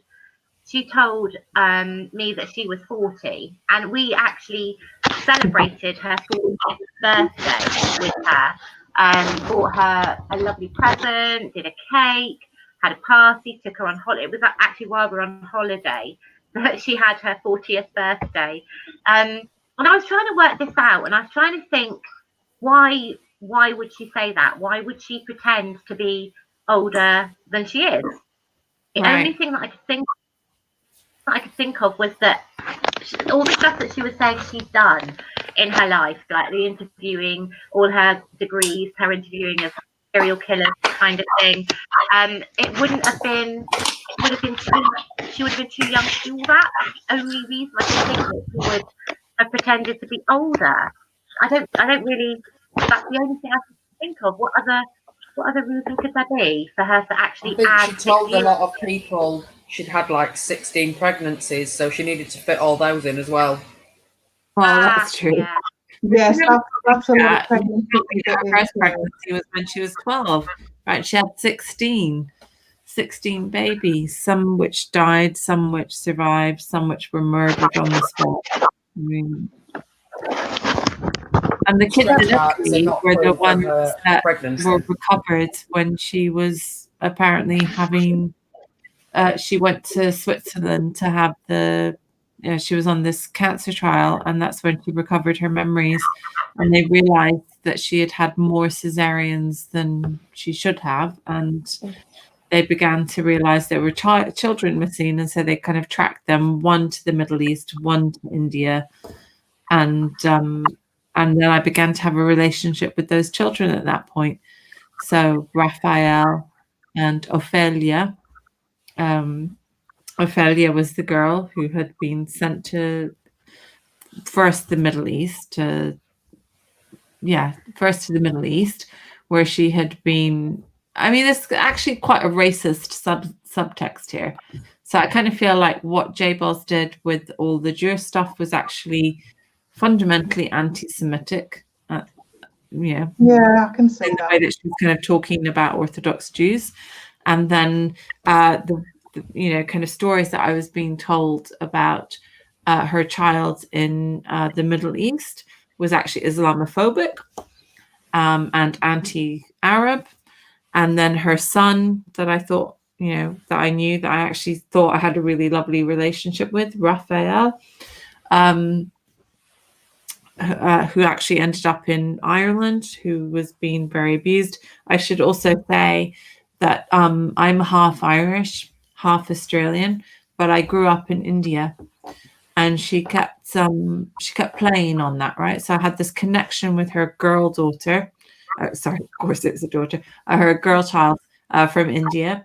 So I felt I had a kind of India connection with her, and then her son, Irish. So I had this kind of Dublin connection with him. And she just played it. She just grasped on anything that she knew about you, and she would just like make up some story around that. She would, and any little incidental thing that you wouldn't even think was relevant. Exactly. And you would just kind of think, oh, okay, I can help here. So I can help with the Irish thing. I can help with the Indian thing. And I would talk to the children, I thought, by saying, well, I know the food that you like, or, we used to hang out at this bit of Dublin or whatever. And just trying to make those children feel at ease, because I thought they'd gone through so much. And it, turns out they don't exist. None of them exist. And yet she had these kind of racist tendencies and these ways of framing things that actually are hugely problematic now that I stand back from it. That would not be part of my own politics and my own orientation towards people in the world. And we certainly weren't brought up to be like, and we're not brought up to be. This is anything like that. Of course you weren't.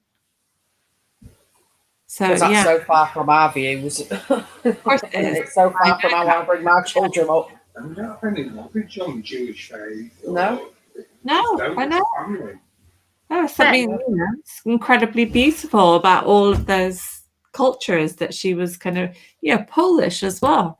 All of these different cultures that she just kept kind of drawing in. We're always in these disparaging ways now that I think about it. And actually, all of those cultures have something really beautiful and amazing and impressive about them. And that would be my general take on them, and my kind of, and it angers me. I mean, even my whole PhD was actually on. I'm sorry, this is probably like way off topic, but it was, really trying to understand how anti-Semitism developed in the 19th century. Right, I cared about it. I really wanted to make sure that it was something I could contribute to theorizing, so it could never happen again. And she kind of also took that away from me. Like even my intellectual life got taken away in all of that. And it's not that I ever like had anti-Semitic feelings from the stories that she would tell me about Orthodox Jews. To me, they were always the exception, not the one that proves the rule, but just the exception. But still, it angers me that even any of my kind of intellectual life would have to be taken up with the nonsense that she was spewing. That's offensive to me. Yeah, absolutely. Yeah. Absolutely. And I just don't understand where she would get those sort of views from. Well, I don't, because I was unsure what to expect, because I knew that I was meeting you, Keeley, and although Sian had said she's wonderful, you still kind of think, what, because you're Jay's sister, and I was thinking, I thought so, yeah. But actually, you are so polar opposites. Absolutely opposite. And it was really, really strange that I don't even kind of put you in the same. You're just such completely different people. Keeley is just decency personified, and just, you know, the first picture that I actually ever saw of you before I even met you was where you'd shaved your head for charity. Yeah, that's why I look like this. Right. No, but you know, Jay shaved her head to pretend that she had had chemo. Yeah. That's how grotesque and that's how different the relation, your different identities are. You do it for charity. She does it for attention. Scam people. And to scam people. Yeah. Yeah, Leaping Lizard said, I can't imagine flying to another country pretending to be a fake person and stay for 2 weeks. And she went off to stay with a channel creator that she'd made friends with, pretending she was in a house the whole time, but she also stayed with Sian. She also stayed with Lisa. Yeah. We know she stayed with Keeley quite a lot. Spending time in people's houses and pretending to you be met her. Yeah, I met her as well. Mm-hmm. Yeah, we all know her personally. We all do. Well, oddly, she pretended to me she was dropping something off at Newcastle University in her role as a visiting lecturer specialist, a la fake. And when I asked her, where's all your stuff you picked up? She says, I've already got it. And I said, where is it? And she said, oh, it's in the locker in the train station. So that was the explanation for that. But as Keeley has advised me since, she did drive, so she likely drove up. I believe she was probably visiting family in Leeds. Harrogate at the time, and basically had come up that little bit extra, and she must have parked somewhere in Newcastle and then pretended that she got the train. Yeah. To come and meet me. And I hope she didn't drive back because she was drinking. So Wow. It's just like when you look back on the amount of fibs you were told, that you just kind of went, yeah, that seems plausible. No, she did not pay for her plane tickets. I paid for her plane tickets most of the time. You paid for an awful lot. I didn't pay for her plane ticket to New York. I definitely didn't. But I imagine that someone did. Yes, I should imagine somebody did. Yes. Because I don't know where she would get the income for that. So it's come from somebody. Yeah, absolutely. That was the other thing. I mean, she made out that she had loads and loads of money to us, to Kaz and to me. Good. She just had a whole army of people that were paying for her. But she told me that she had an apartment in New York, which she shared, like, apparently in the same apartment block with Steve Martin. That's so strange. He was her favourite actor growing up. There we go. Steve and Meryl Streep was another one that lived in that apartment block. They mentioned Jerry Seinfeld a lot to me as well. You might have said that. She said she wasn't far from the club that Jerry Seinfeld used to be in. She was telling us that. But she was coming to me and saying, I'm worried I won't be able to afford my rent. She was actually telling me she was quite skint. Basically, what I now perceive as hinting for money. Me too. Yeah. So because I don't really have any disposable income as such, I have very little. I live, I earn, I pay my bills. That's how my life is. That's how most people's lives are. I had suggested that she maybe sell one of the properties because they're sitting there and she wasn't making any money off the Airbnb because of COVID. And she had the apartment which I hadn't visited in goodness knows how long. And she said she didn't want to sell the apartment in New York because it was too special, because it was where she and Alessandro had been. She didn't want to sell it, and didn't really give us a reason for the other one. But I was trying to lend her practical advice rather than, I couldn't bail her out. If I'd had the money mind, I'm going to say I probably would have done. Yeah. Can I just say though about Alessandra, in case people don't know, Yes. Alessandra that I knew was some chap that she met when she came here for a weekend. And I should sort of preface this with, it's probably all lies, even the version that I got. But it was just some chap that she met via the person that she hired an Airbnb flat from, because she wasn't actually allowed to come and stay at my house at that point because my family weren't having any of it. And she met this guy via the person who was a friend of her Airbnb landlady, who thought that they would get on well, so put them in touch. And then he came here for a weekend when she was here, and they met each other for a day.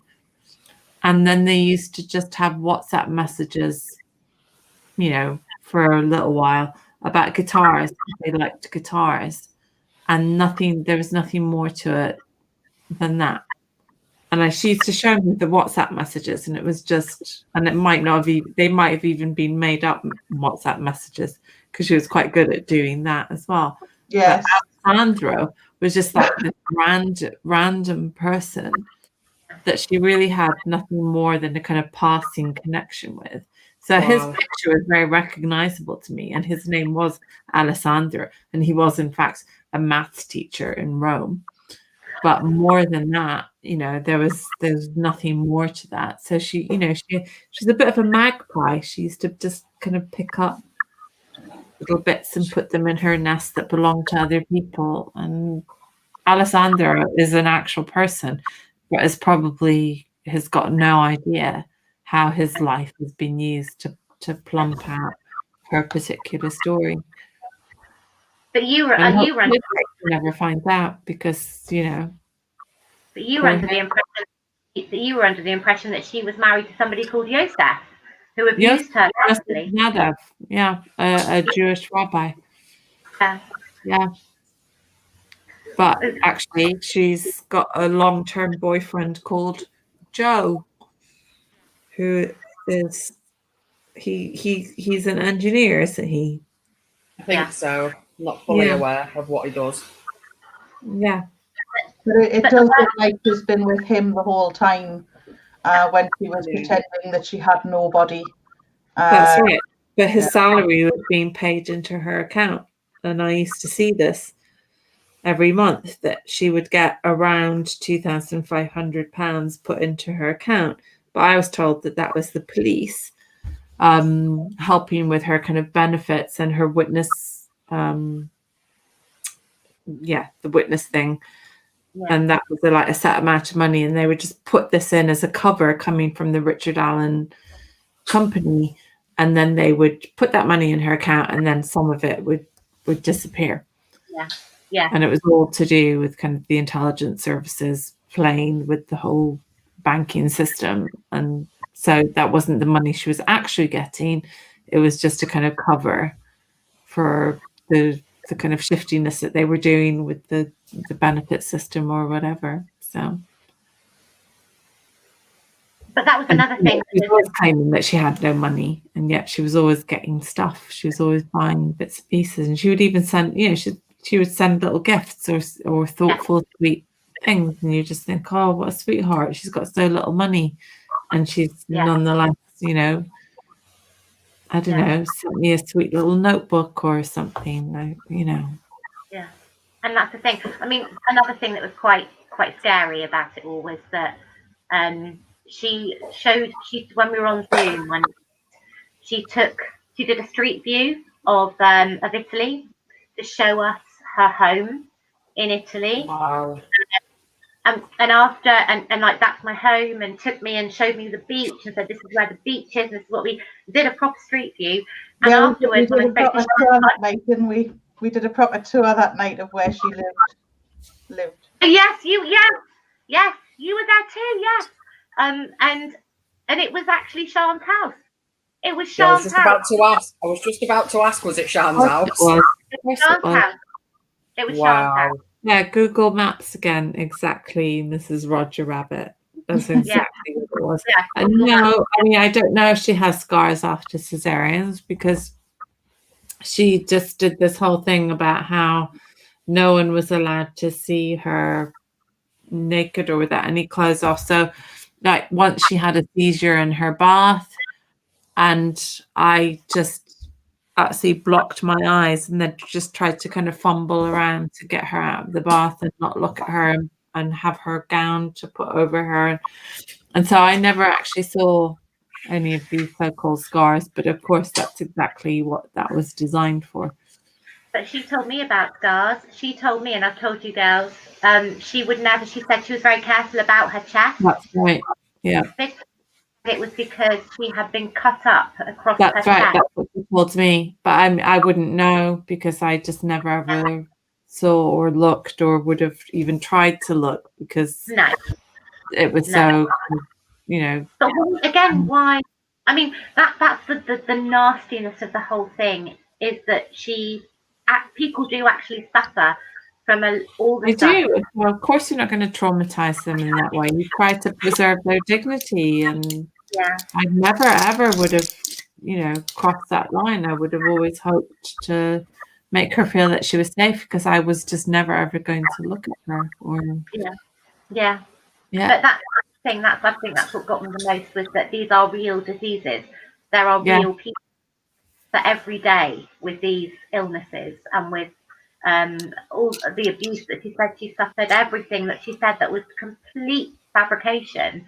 It's actually very real to a lot of people, and that's the worst thing of this. I think that's what upset me the most about all of this, was to lie about something that is actually, it affects so many people.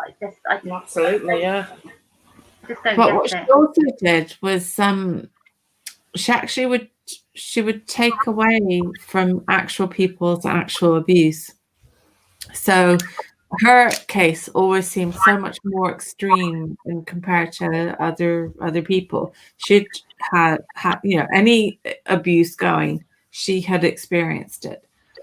And so you almost felt that if you were talking about the other horrible things that happen to people, that somehow they shouldn't be given the same amount of attention that she should be given, or that, you know, they were somehow weaker than her because, you know, she was managing to kind of get on with her life.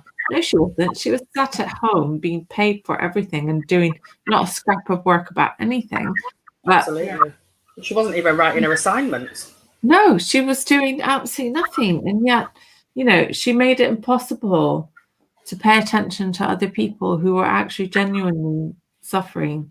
And that's another thing I find unforgivable about what she did. That she really took away from people that genuinely needed help. And needed love. Did she actually have a scholarship? Or was that a lie as well? No, she did. I've looked into that, and she definitely did. Right. But she absolutely squandered it. She did absolutely not work for that entire master's program that she was on. Nothing. That's so sad. That would have been taken up by somebody who really wanted that. Yeah. But she told me that was her whole story around that scholarship, getting that scholarship, was that, you know, that was her lifeline. That was what was going to rescue her from all the abuse. that she was experiencing. And that was going to get her away from her family. That was going to get her away from the Jewish community. That was going to be her ticket out of the horror that she had experienced. And that is why I supported her. I was like, absolutely. I will back you 100% to do that. Wow. Brad asked a good question that I know Keeley has the answer to, because I think we've already talked about it. And she asked, do you know what year it was when she started her storytelling? It's 12. Was it Rabbi? There it is. Probably born at 12. So maybe 15, 16. So what will that be? 96. So 2000 onwards, I would say. Yeah. Wow. Okay. That's a nice early start. So by the time we all found her, she'd had quite a lot of practice at this. Yeah, she's had 15 years, 16, Mhm. 17, 18 years of it. Well, but the thing is, what we've discovered since is this was by far not the first time. She was discovered. I think that's why she left Lancaster University.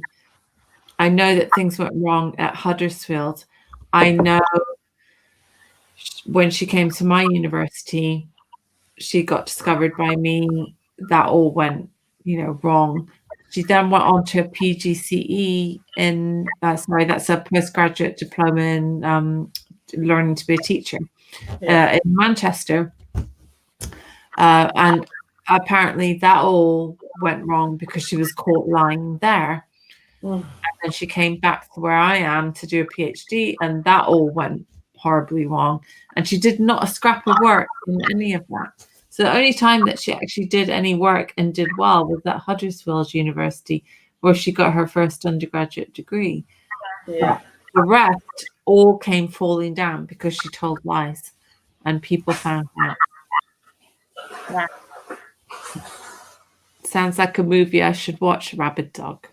I have seen that. This boy appears as missing kid, and he comes back pretending that he's this missing kid. Oh, that was a true story, wasn't it? Yes, absolutely, yes. Mm-hmm. But he had different coloured eyes and everything. But when people have got broken hearts and they miss people they love, you see through it, don't you? That was particularly cruel. What that man. Well, that is, because exactly that's what you would hope as a mother. Your son would come back, and you would be willing to overlook the fact that your son's eyes were opposite color. I think there was something a bit more sinister about it, and I think the family killed something like this. I think they were trying to convince themselves there is a baby because the policeman. But in answer to Mad Kiwi's comment about, I wish I buried Jay. That's why my mum doesn't know. Yeah, that's why I've not said anything, because it'd be my fault. So there's no point. It's nothing is your fault. What I want to get my head around, what I really want to get my head around is why. I still have no idea why. I still don't understand it. Spoilt. There are lots of people that are spoilt that don't go to this.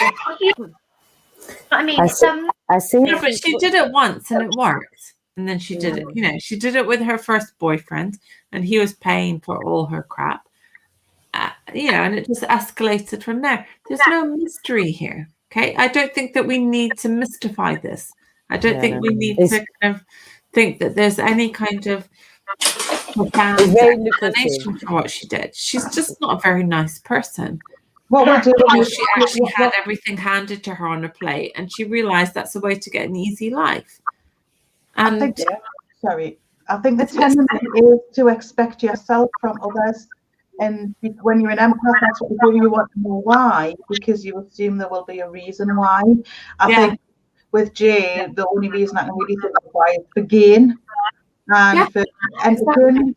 I don't think it's really hard as an empathetic person to understand that could ever be a motivating factor. Yeah. But oh my God, yes, it is. That's exactly what she is. Mm-hmm. But I mean, it is insane. I mean, it's not. I've never heard, like you said. You think the only thing close to it was that Dear John. Is that right? Dirty John. Dirty John. Dirty John Meehan. John Meehan. And that's the closest. Roger Rabbit's got it right again. She says she was taught that bad behavior got her all the rewards. So why behave? This is exactly it. She just got what she wanted by being a little cow. And it's worked for her. And you know, every time she's been caught, she just moves on to the next set of victims, and she cuts all ties with everyone that she hurt. And that she doesn't care about how she's hurt people. She doesn't care at all. That to me was the most significant discovery that I've made. That she actually has in that, you know, that confession video where she's just kind of like, oh, you know, I keep thinking this about Sean or that about Sean. She's not thinking about me at all.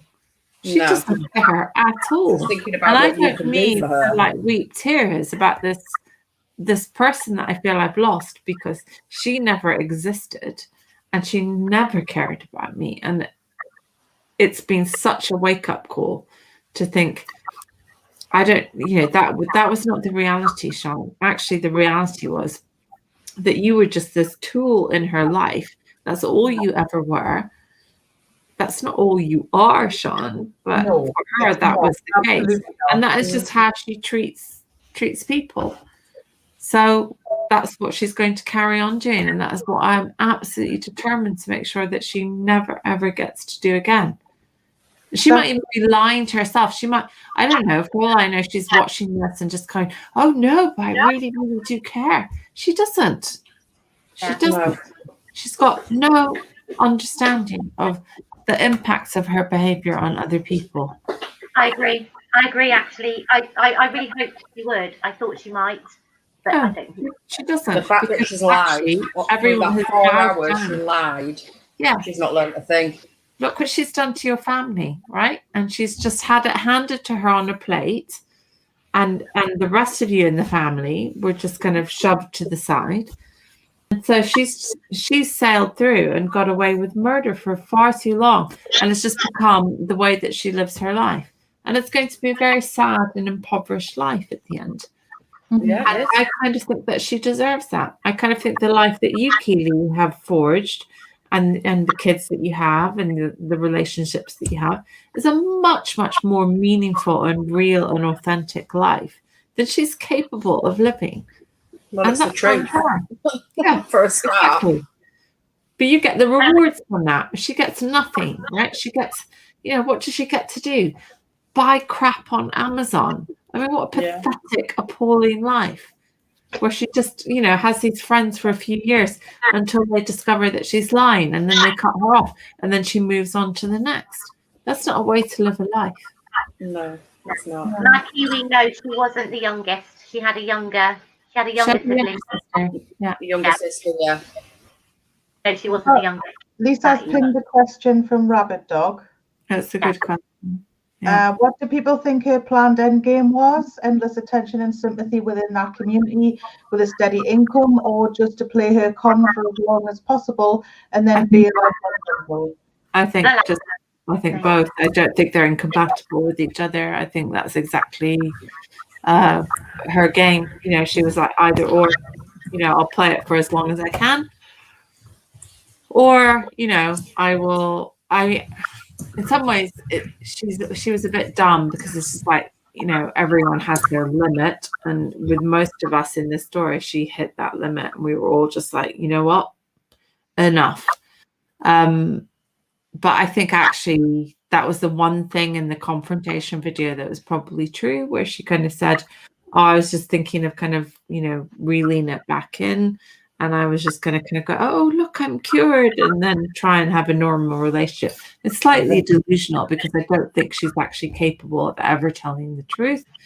But I think that the latter phrase here, just to play her con for as long as possible and then bail out when rumbled, is probably bang on the money. That's what she's done her whole life, and that is what she will carry on doing. unless we can bring a grinding halt to it. And that is absolutely what I hope to achieve. And I'm sorry if I sound harsh here, because it pains me a lot to think that I would ever for me, she was making sure that I had no contact with you. That's right. She was we were asking. We were just like, I thought I was under a non-disclosure agreement, and I thought I would go to prison if I ever said anything about her circumstances. So I was very careful, and I know that you too. I remember seeing you, and we would have these kind of slightly cryptic conversations about just how is she, and leave it at that. We wouldn't take it further than that, and that's what she relied on. That's what she played. But she was checking on me to see who I was talking to.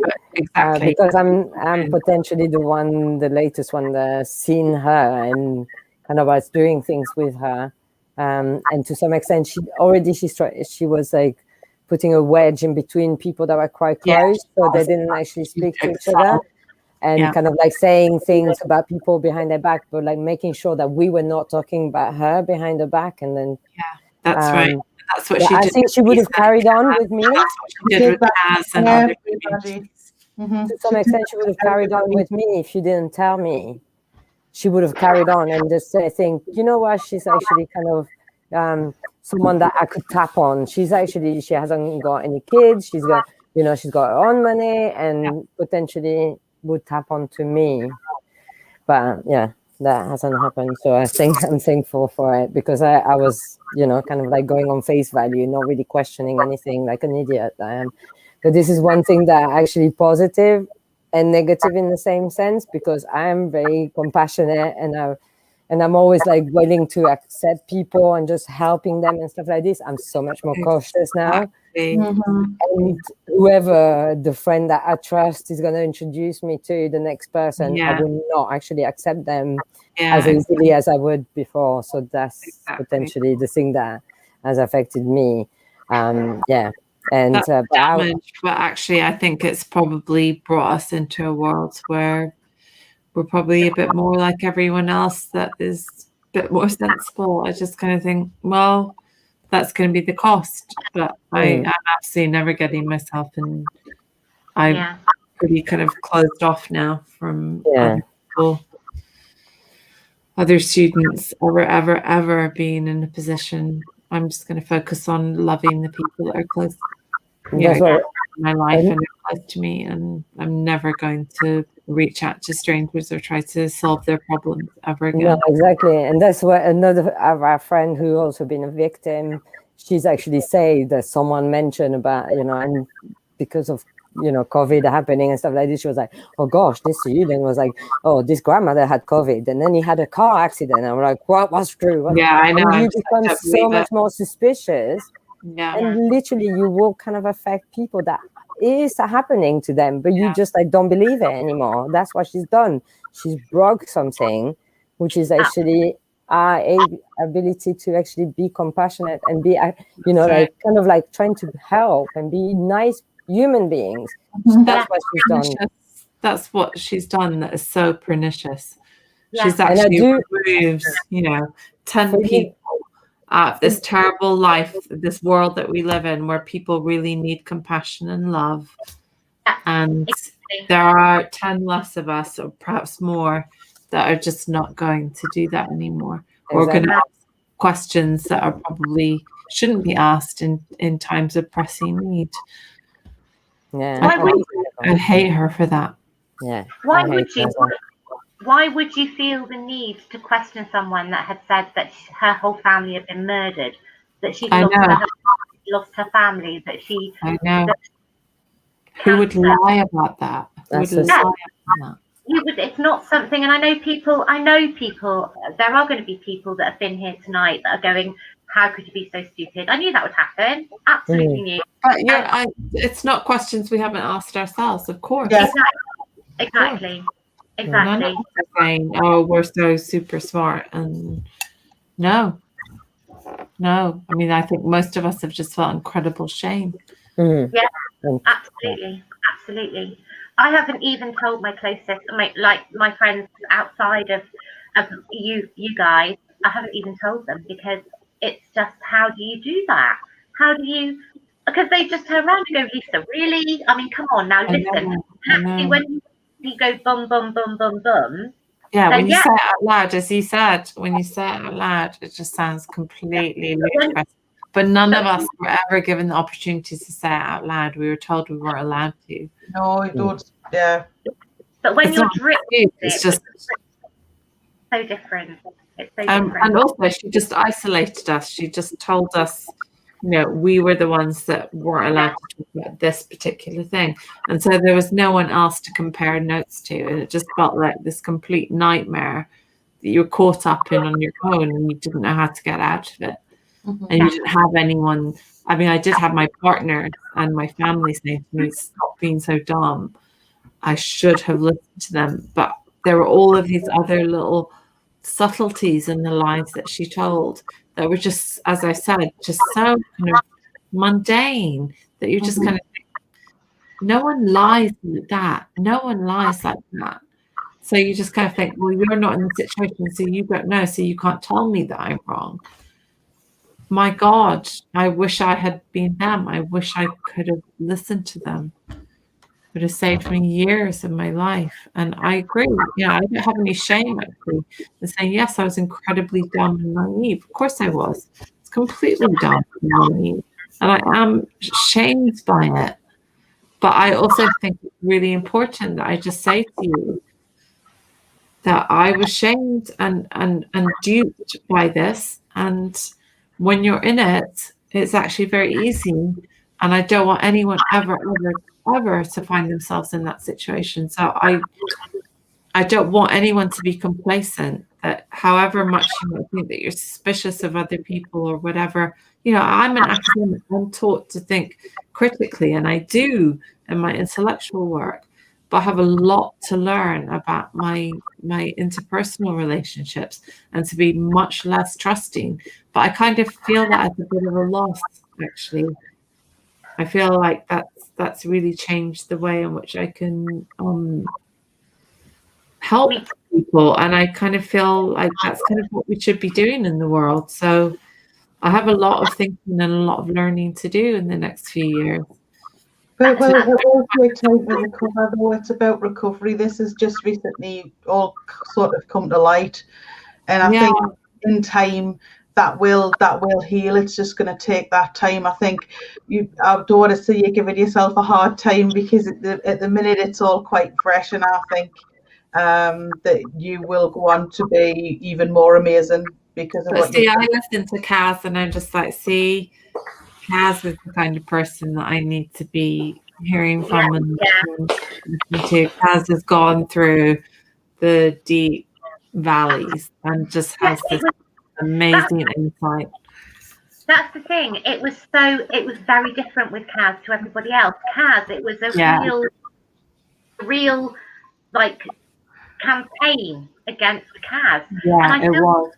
Yeah. I mean, a proper campaign of everything, and which other people joined in bullying me on, frankly. Yeah. I know, me included. No, sweetheart. No, you didn't. You just kind of put up with it. You didn't join in.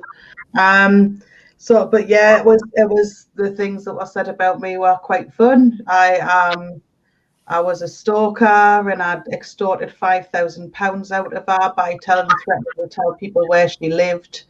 I was basically stalking her. She was so frightened of us, she was going to get CCTV put in her house. I couldn't afford to go on holiday, so she asked Lisa to try and talk us out of that, because I couldn't afford to go and she would have to pay for me. There was all sorts of lies told about me, that I was constantly threatening to kill myself. That was what she was doing, you know.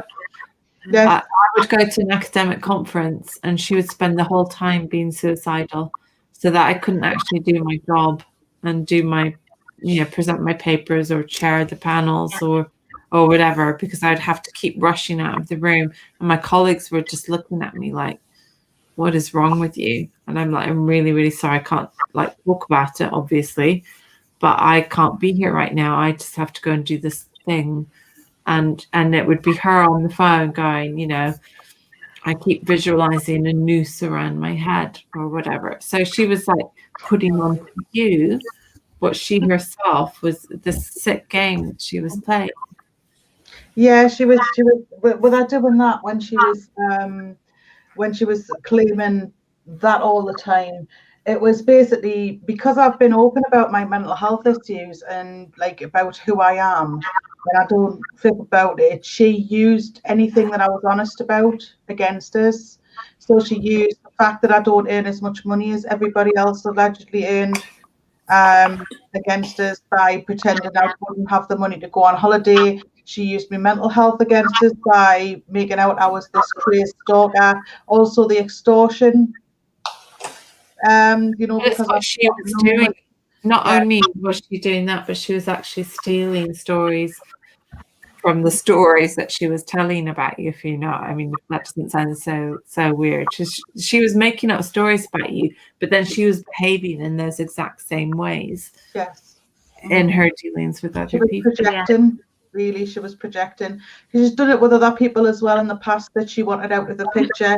She's accused people of being predators, sexual predators, of being stalkers. So it's the same story. So anybody she wants out of the picture, what she does is she doesn't fall out with them herself, but she does make them out to be somebody they're not, where it becomes then difficult to approach that person and go, oh, are you a sexual predator?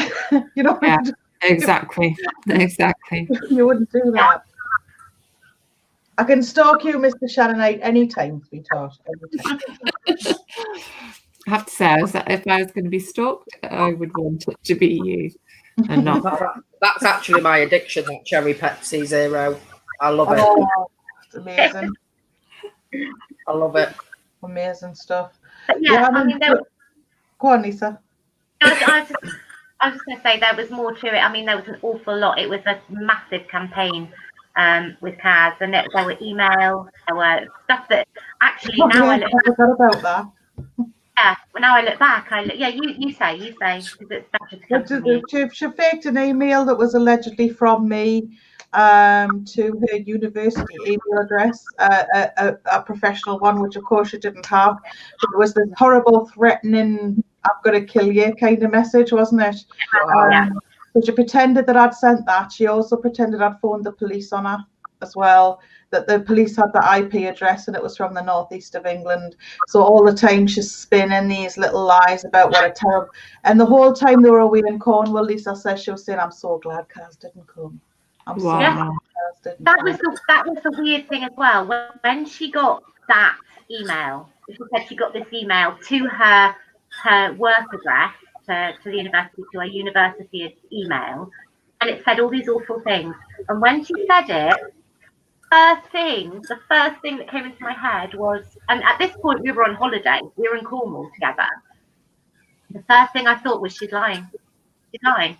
I just had this feeling that, and I actually said, I think we sent it to herself. It's so easy to make.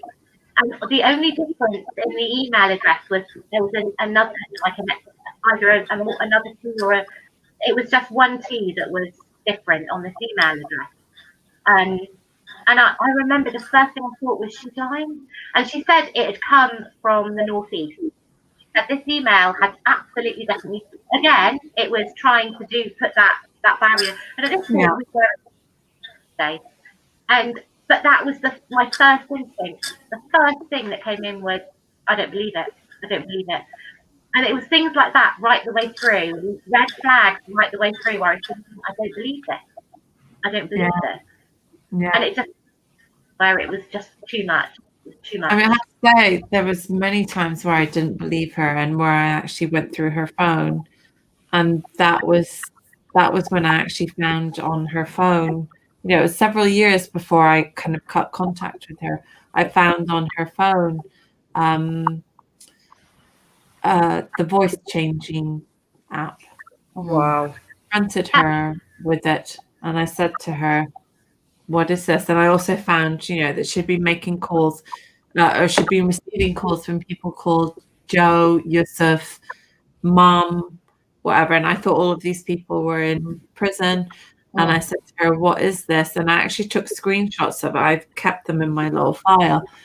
I didn't look at them closely enough because she said to me, oh, well, I know, it sounds so terrible. It's so embarrassing.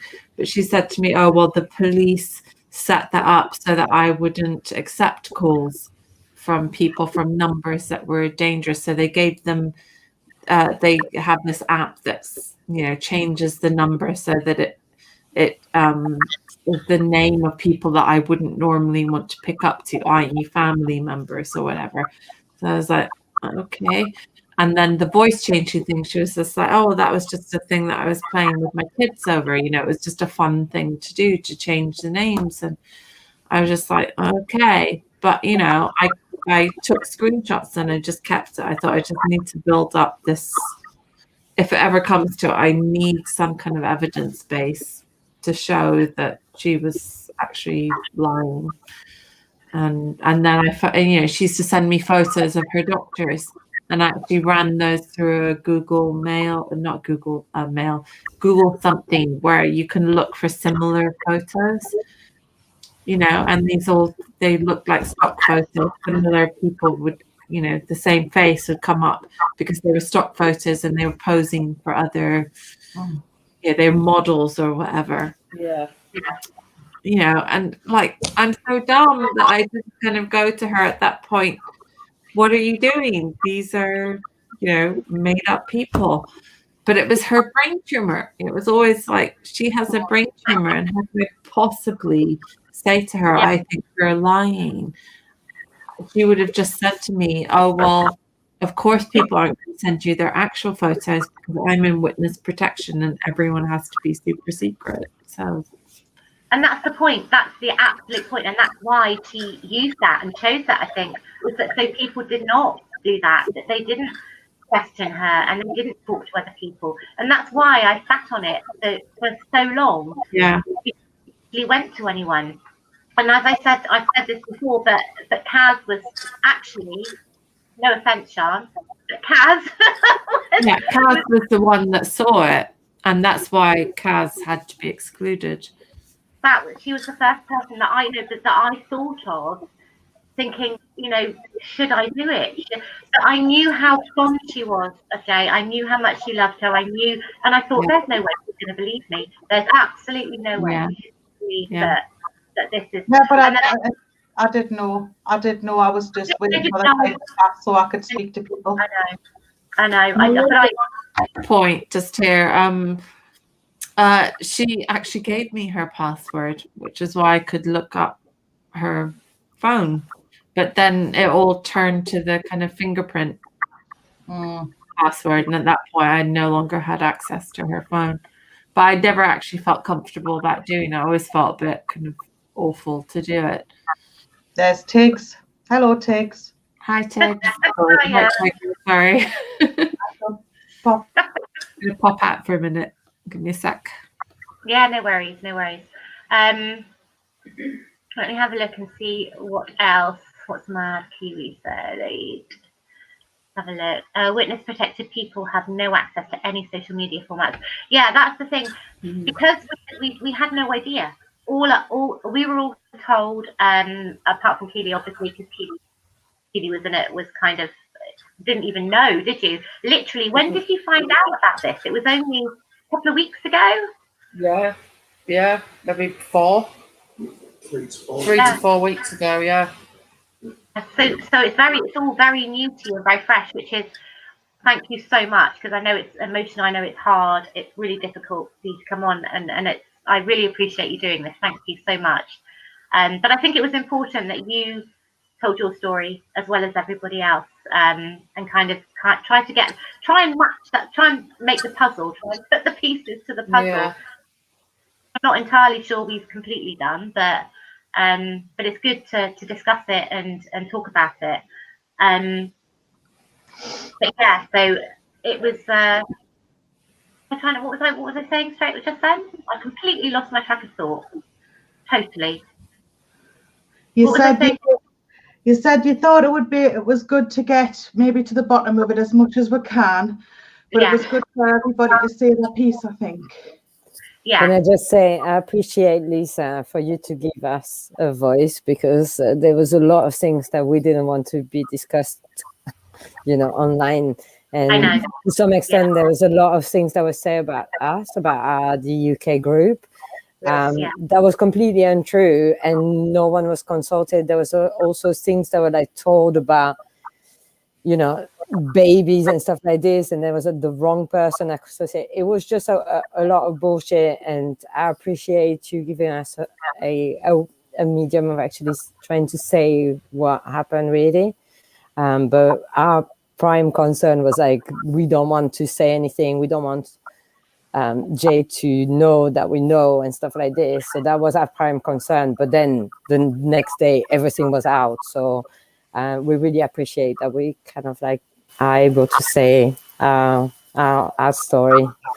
It's good to have you actually tell your story, isn't it? Yeah. No opportunity. You should have been able to tell your story by yourself instead of having somebody else take all of your stories and make them their own. Something completely. And we're like, Sian was the professor.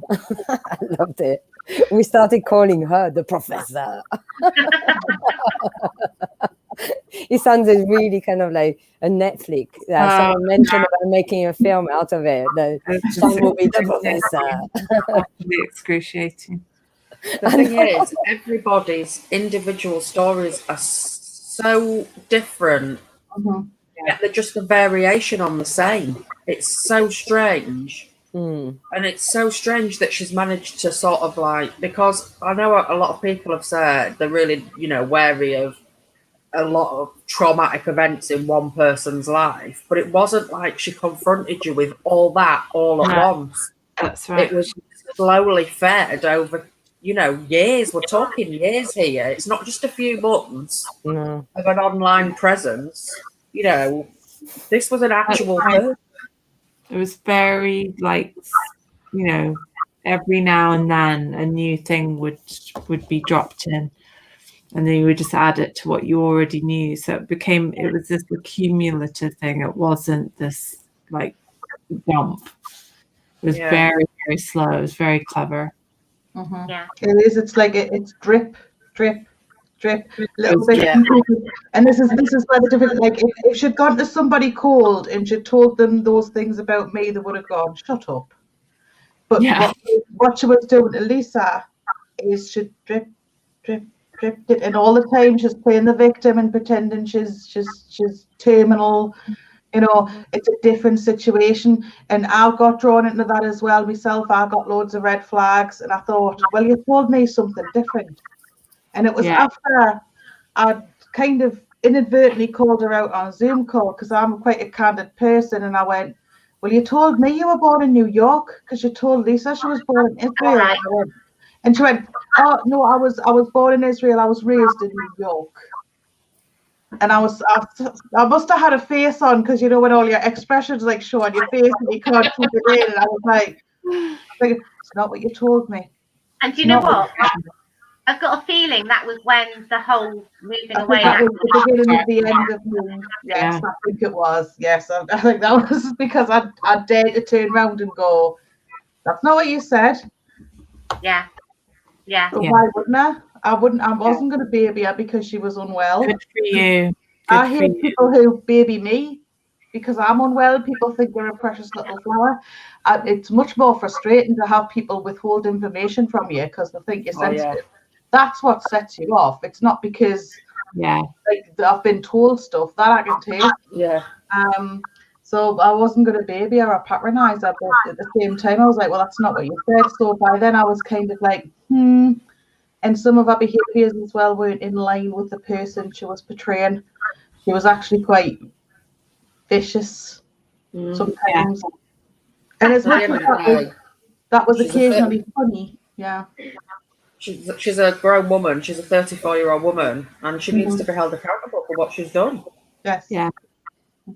Because she is absolutely 100% interjected herself into so many lives and become like a main present.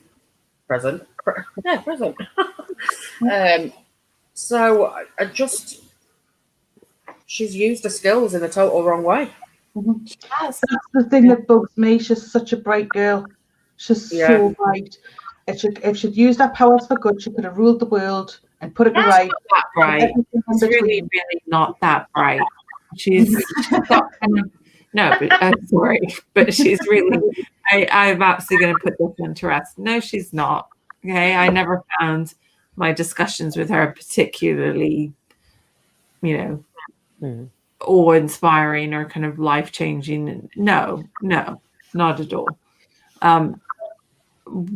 She's more kind of criminal genius. She's kind of got that kind of level of kind of cunning. Intelligence. Yeah. She's very, very good at reading people and kind of exploiting their weaknesses, which are not necessarily weaknesses, but they're just like these ways in to get what she wants. But she's not.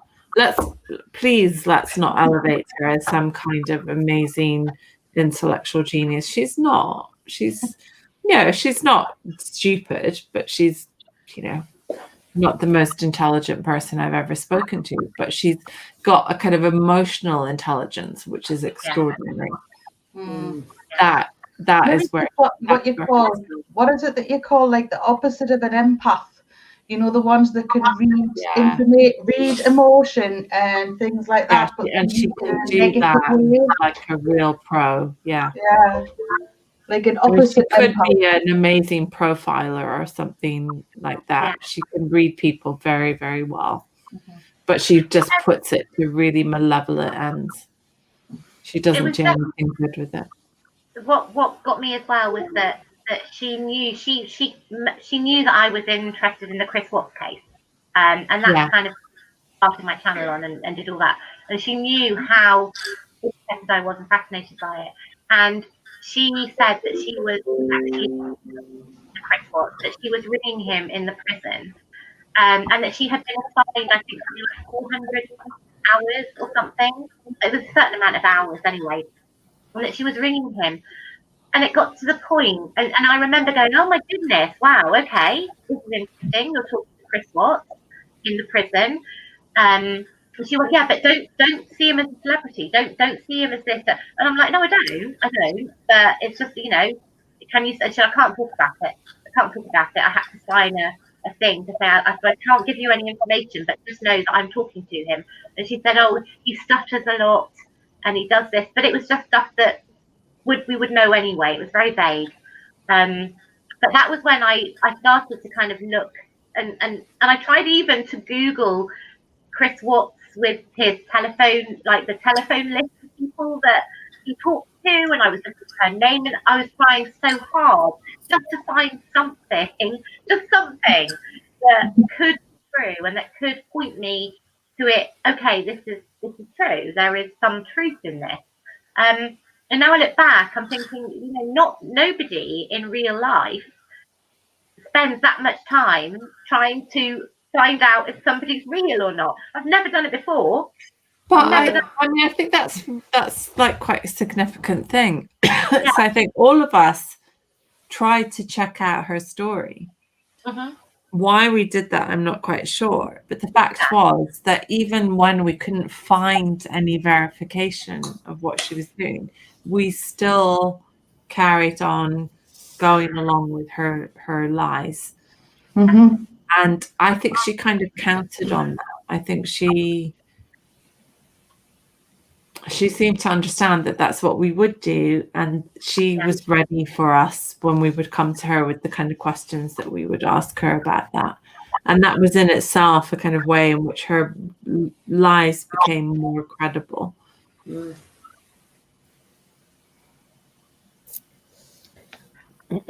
Did I ever see her educational record prior? Yes, I did. Yeah, I did.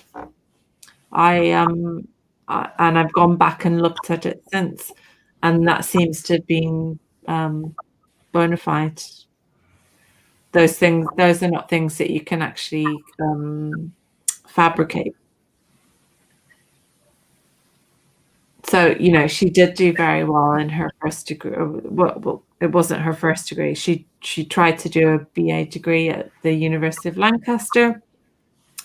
Something seems to have gone wrong there. None of us are very sure what it was, but she didn't complete her degree there. And then she went on to the University of Huddersfield. She got a BA in religion and education.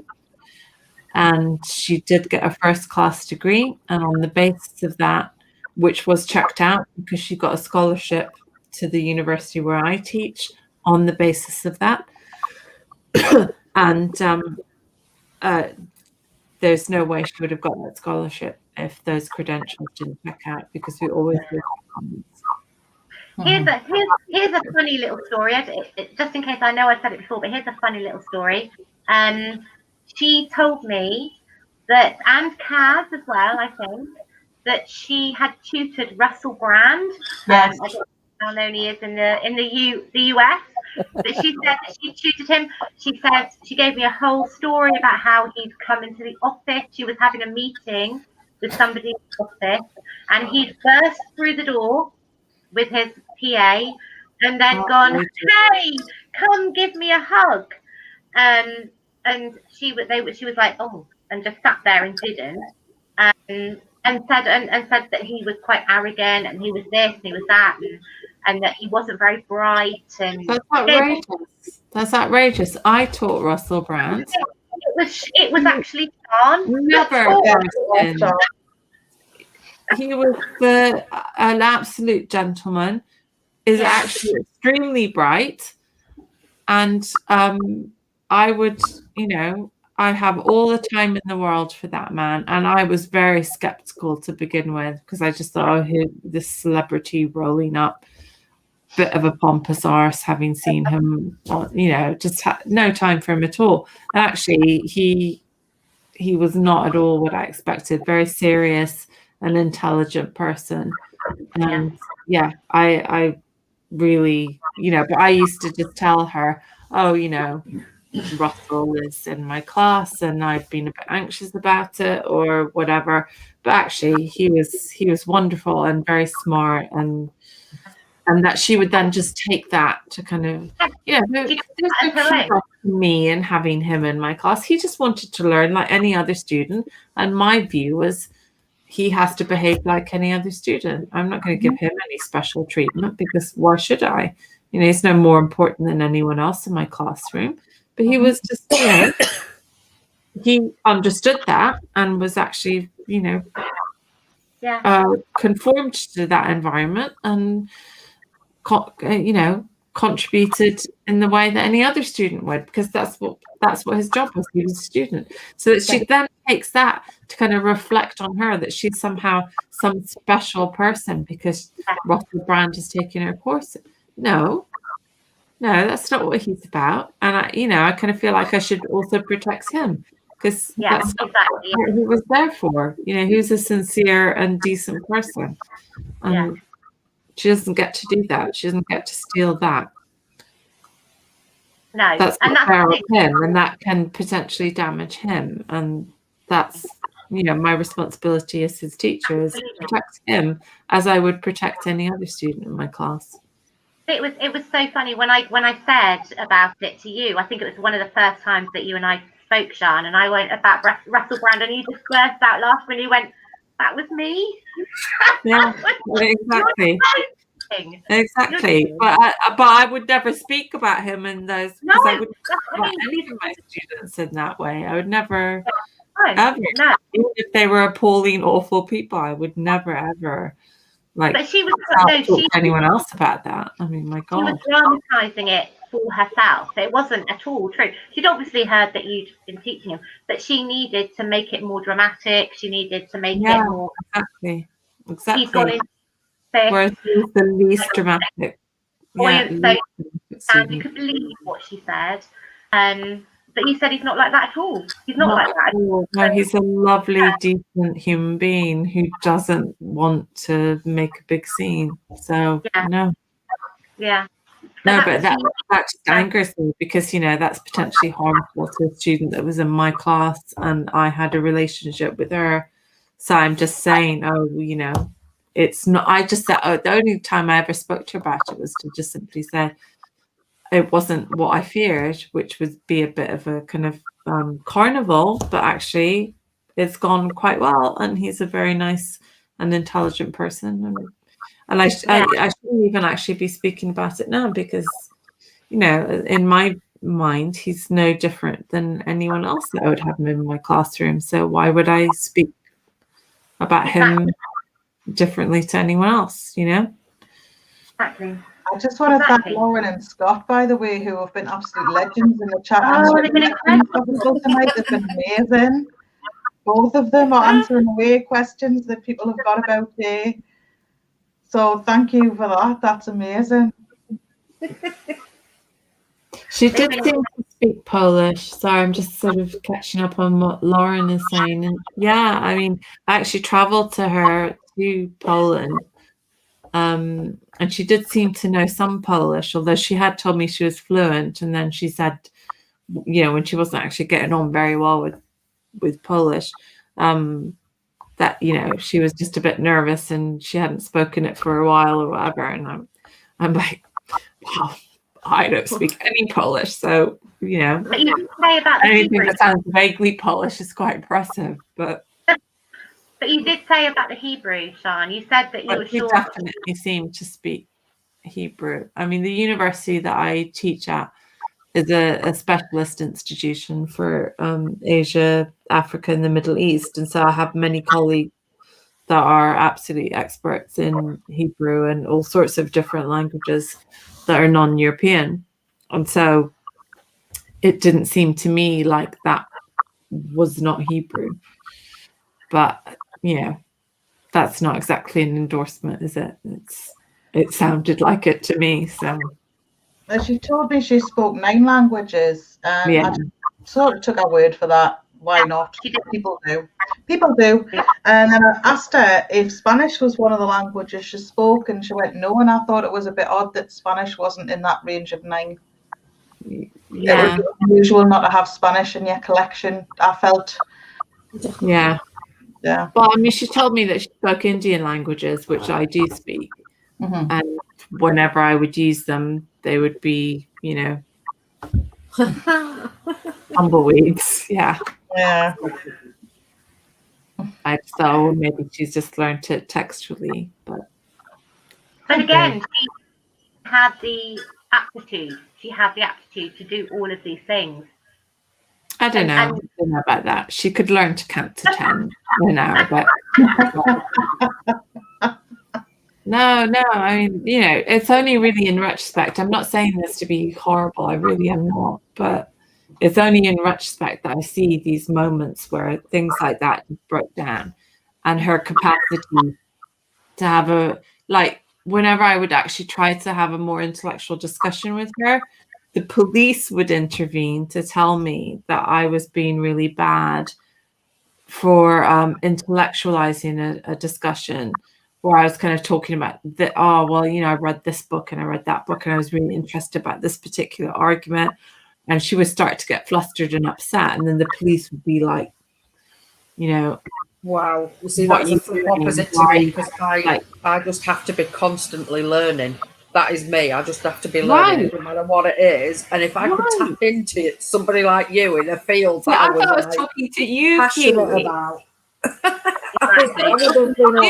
It's like, well, we're just interested in ideas. So, of course, I read this amazing thing, or this idea occurred to me. And she would by the police, would treat it as though I was trying to top trump her or something. And I was like, no. This was just a really interesting idea, and I just thought you would share that. Doing it. But she would just get stroppy and kind of say that I was trying to win the argument. And I was like, I didn't even know this was an argument. I just thought this was an interesting discussion. And I wanted to know what she thought about this thing that I had read, rather than I was trying to tell her that, I knew and she didn't. It's like, no, I just read this interesting thing I thought was related to what you were interested in. I just constantly felt like I was,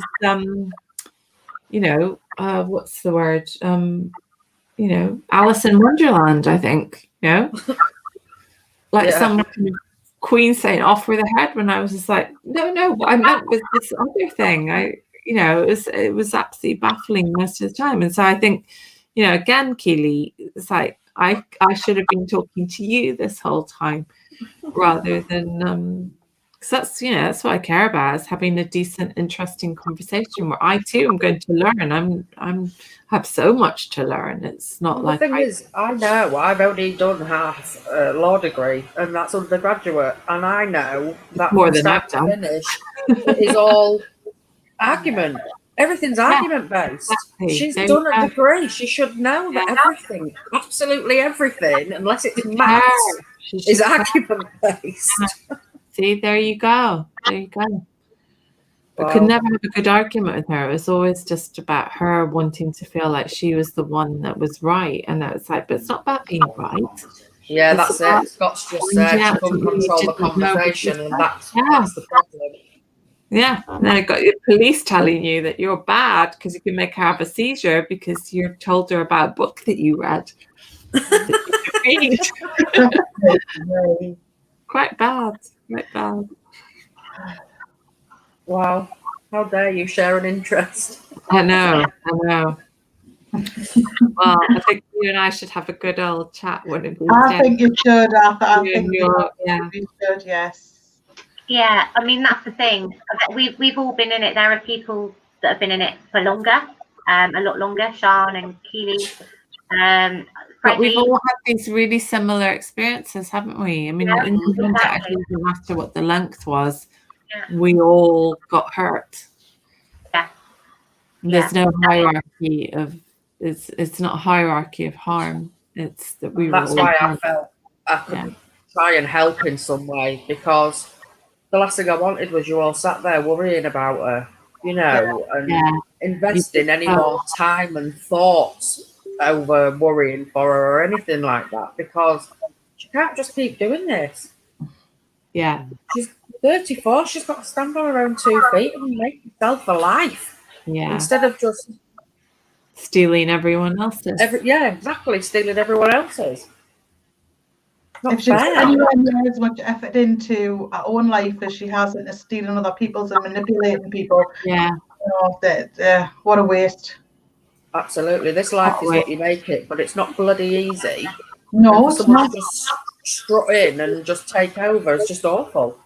Mm-hmm. I mean, I did feel really sorry for her at the beginning, because I thought, God, that's an awful thing to feel like you hate yourself enough to want to take on other people, that you can't use your own life because you hate yourself so much. But actually now, I don't think that's what it's about. I don't think it is. No, I don't think And it it's is. thanks to you, Keeley, and your family and your daughter, and thanks to you guys. Thank you. Yeah, seriously, you So made. don't worry about us. No, I just thought if I could help answer any questions, then I've helped in some small way. So much. Difference it made. I mean, you made the biggest difference. You healed so much pain, and you saved so much time. She won't see it that way. She won't appreciate it, but I don't care. I sleep easy at night. I hope she's watching. If you're watching, sorry, it's probably not. I can't even actually say if you're watching. What I'm saying, really and truly, I do feel as well that I'm like friends with Keeley as well. This is the same that, like, I feel like I've been friends with you for 2 years, and because she's copied so much about you and your daughter, I feel like we're just like we should be friends with your family. Exactly. Yeah. I feel like, well, the thing is with, if she's watching, and my frame of mind for that would be, so what? This is not about her. People need to realize that sometimes things aren't about them. Yeah. They're about somebody else. And that was a real problem for Jay, like realizing that not everything was about her. So she manipulated the situation to make it about her, and it's not. This is about us. Absolutely. Yeah, this isn't about, her and what she's done. It's about you guys getting it off your chest, realizing that you're not in this alone. You weren't the only person that this happened to. you can talk to somebody who knows exactly what you've been through, because like you've said, if you were to just start telling this story, they'd be like, what the hell? You know? So it's been nice for everybody to say, you know, know that somebody's there and they know what it feels like. But I also think, you know, we need to say to you, you had no good reason to put yourself out like this. You know, you didn't owe anyone anything, and yet the healing and the relief that you brought to all of us by just being willing to speak to us. You've made so much all the difference. The minute she involved my girls and my family, that was it. I was done. I'm done. I hear you. I'm done. You know, if I can help in any small way, that's all I wanted to do. So you did. I can't even tell you. You really, really made the difference. Yeah. And I'm hoping we'll get together privately for chats as well. Have a bit of girls' night in as well. I think you and Sean really need to have a good long chat. I think there's a lot to be spoken about. Oh my God. Yeah. Well, I just think, we all need to have a, well, you're welcome to come to my gorgeous little piece of Italy and we'll just have a lovely weekend of, you know, bit of prosecco, bit of good seafoods, bit of the sun and the. You come to London as well. But it's not sangria. It's just, you know. It's not as glamorous, but you could come to London as well if you want. You're welcome. Yeah, no. Well, let's hope when the pandemic ends, we can probably all got our vaccines. That'll be fab. We can be the loser club. I'm happy to be in that. But that makes me feel super, super happy just thinking, you know, at the end of the day, what that malevolent little cow actually did was give us friends for life, and we will be having the life that she tried to have for herself by taking everything from us. And actually we will live that life, and I hope she's in prison or something not good, but not Elvis, obviously. Elvis will. Not Elvis. No. Yeah, you know, I mean, keep me updated with any legal action. Definitely. Absolutely. Just ask. I think it's important that we do that, right? We just say, this is what's happening. Absolutely. You know, this is what the police have said. If the police don't come through for us, then I don't know what to do. But I just kind of think that maybe we do then need to plan to keep an eye on her and find a way to make sure that she's not. To go to the media. Maybe the media is the next thing. If the police doesn't do anything, I'll go to the media. I don't care. Yeah.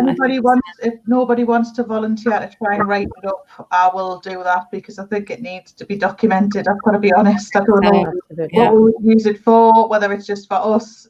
I'm happy with that. If we just write it all down. So if I write my bit down, we can all put a little bit in. Open a Google Doc or something and just and share it. That's a spot on, really good idea. I was thinking how to share a document there, and of course the prof, the professor. It's so awful. It's so cringe, isn't it? Well, but, you know, I have to say, until I realised quite the scale of it, I really just thought it was me. So I was just going to leave it. I wasn't actually going to report it to the police. It was when I realised what she had done that went so far beyond what she had done. The magnitude of this situation is I realised that the police have to be involved. There's nobody she's touched that hasn't impacted negatively. That nobody. Yeah. That's right. Yeah, I was going to say, at least nobody's called you Sean tonight. Sean. All right, Mr. Connery. Dying. Literally dying. Thank you for that. Thank you. I do feel. Your name's so beautiful. Thank you. It's much better than boring old Karen. Not boring. I'm supposed to be complaining somewhere. I'm sure I am. the only thing that I have to say, I just thought that was sad that she actually thought that we were kind of like doing things to actually collude against her when we actually, I mean, Sian and Lisa, you went to her to tell her. Otherwise, she probably will still be one of J Bell's victims. This is the whole point, is actually you guys went to her, and for her not to realize that we are all victims and we should all help each other. Oh, well. And Kaz, I'm really sorry that you were not told and you were not in the first chat, the first call that we all had together, because you are one of the also main victims of J Bells, and I'm sorry you were not there. Me too, absolutely. Yeah. I'm all right. I've caught up. Yeah. No, that was actually an injustice. There was an injustice, definitely. Injustice. Yeah. And what she put you through was so much more actively damaging to your life and to your network. And that's actually what showed me how truly malevolent she is. You really were harmed in a way that none of the rest of us were. Yeah. And yet look at you. Look at how resilient and just. That's it. You will heal. I'm still healing myself. I still have moments where, from other stuff as well, where I feel bad for things I've done and said, and and some days I'm really tired, and I get and you get a little weepy. Everybody does it, but I know that it's just part of the recovery, and I'll be better again. But I've come out of it stronger than I was before it. Certainly, I can absolutely attest to that. You are extraordinary. You really, I have nothing but admiration for you. I know, but I really do. I just kind of think that you are an absolute paragon of how to handle that degree of devastation, not let it defeat you. But also to be so encouraging and forgiving of the people that hurt you is such a lesson. Yeah, it's remarkable. No point hating people if we can help it, because all hate does. There's some quote about it, some philosopher who's much, much cleverer than I am, and he said something about holding on to hate is like holding on to a burning coal. Yeah. It doesn't really make any difference to who you're hating, does it? But it does hurt you. It hurts you. I found that out many years ago, and I think it's better to just go, okay. But you can be practical at the same time about your own safety and well-being, and also the safety of other people. To see, that's what you're doing. You're exemplifying that, and you're living that, and you're a better woman than I am, because I tend to hold on to those burning coals. And I'm watching you just going, see, Sian, that is how to adult. That's painful. Well, that's the first time I've been called that. I'll have to tell my husband that. Do tell him that the professor says. The professor says that I'm when I go to the living room in my unicorn hat. When I go into the living room dancing in my unicorn hat, but the professor says I'm an adult. I think you actually need a certificate for that, actually, Kaz. Yeah, I think I should find some way to sort of generate it. Like a little badge. I'm an adult. Yeah. Oh, no. Never any doubt again. Yeah, you need the credentials. Well, except, of course, my university during COVID seems to have delivered all of its degree certificates, granting people their degrees for $18.99. Right? Oh. I know. No. Called winning. I know. That is actually quite funny. Yeah, that went well. That went really well. What do you guys think about wrapping this up? We've been online now for 3 hours.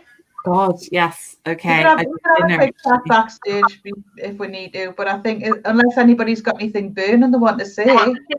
Any final hugs to everyone. Lots of love and admiration and gratitude. We'll do this, Dad. Thank you for all the comments as well. And especially Keeley, actually. Keeley. Thanks to my fab family for answering any questions that I never got around It's to been reading. amazing. They've been absolutely rock stars, Keeley. For sure. Thank you so much, everybody, for coming in Thank you. and supporting us. You've been absolutely fabulous. Thank you so much. But also you for hosting this. That was, Thank you. you know, some of Thank us you, this was our Lisa. first YouTube experience, and actually it turned out to be really, really It's lovely. okay. Not too And bad. you know, Thank much you. love and respect, and Indeed. trying to do a heart. Lots of love, everybody.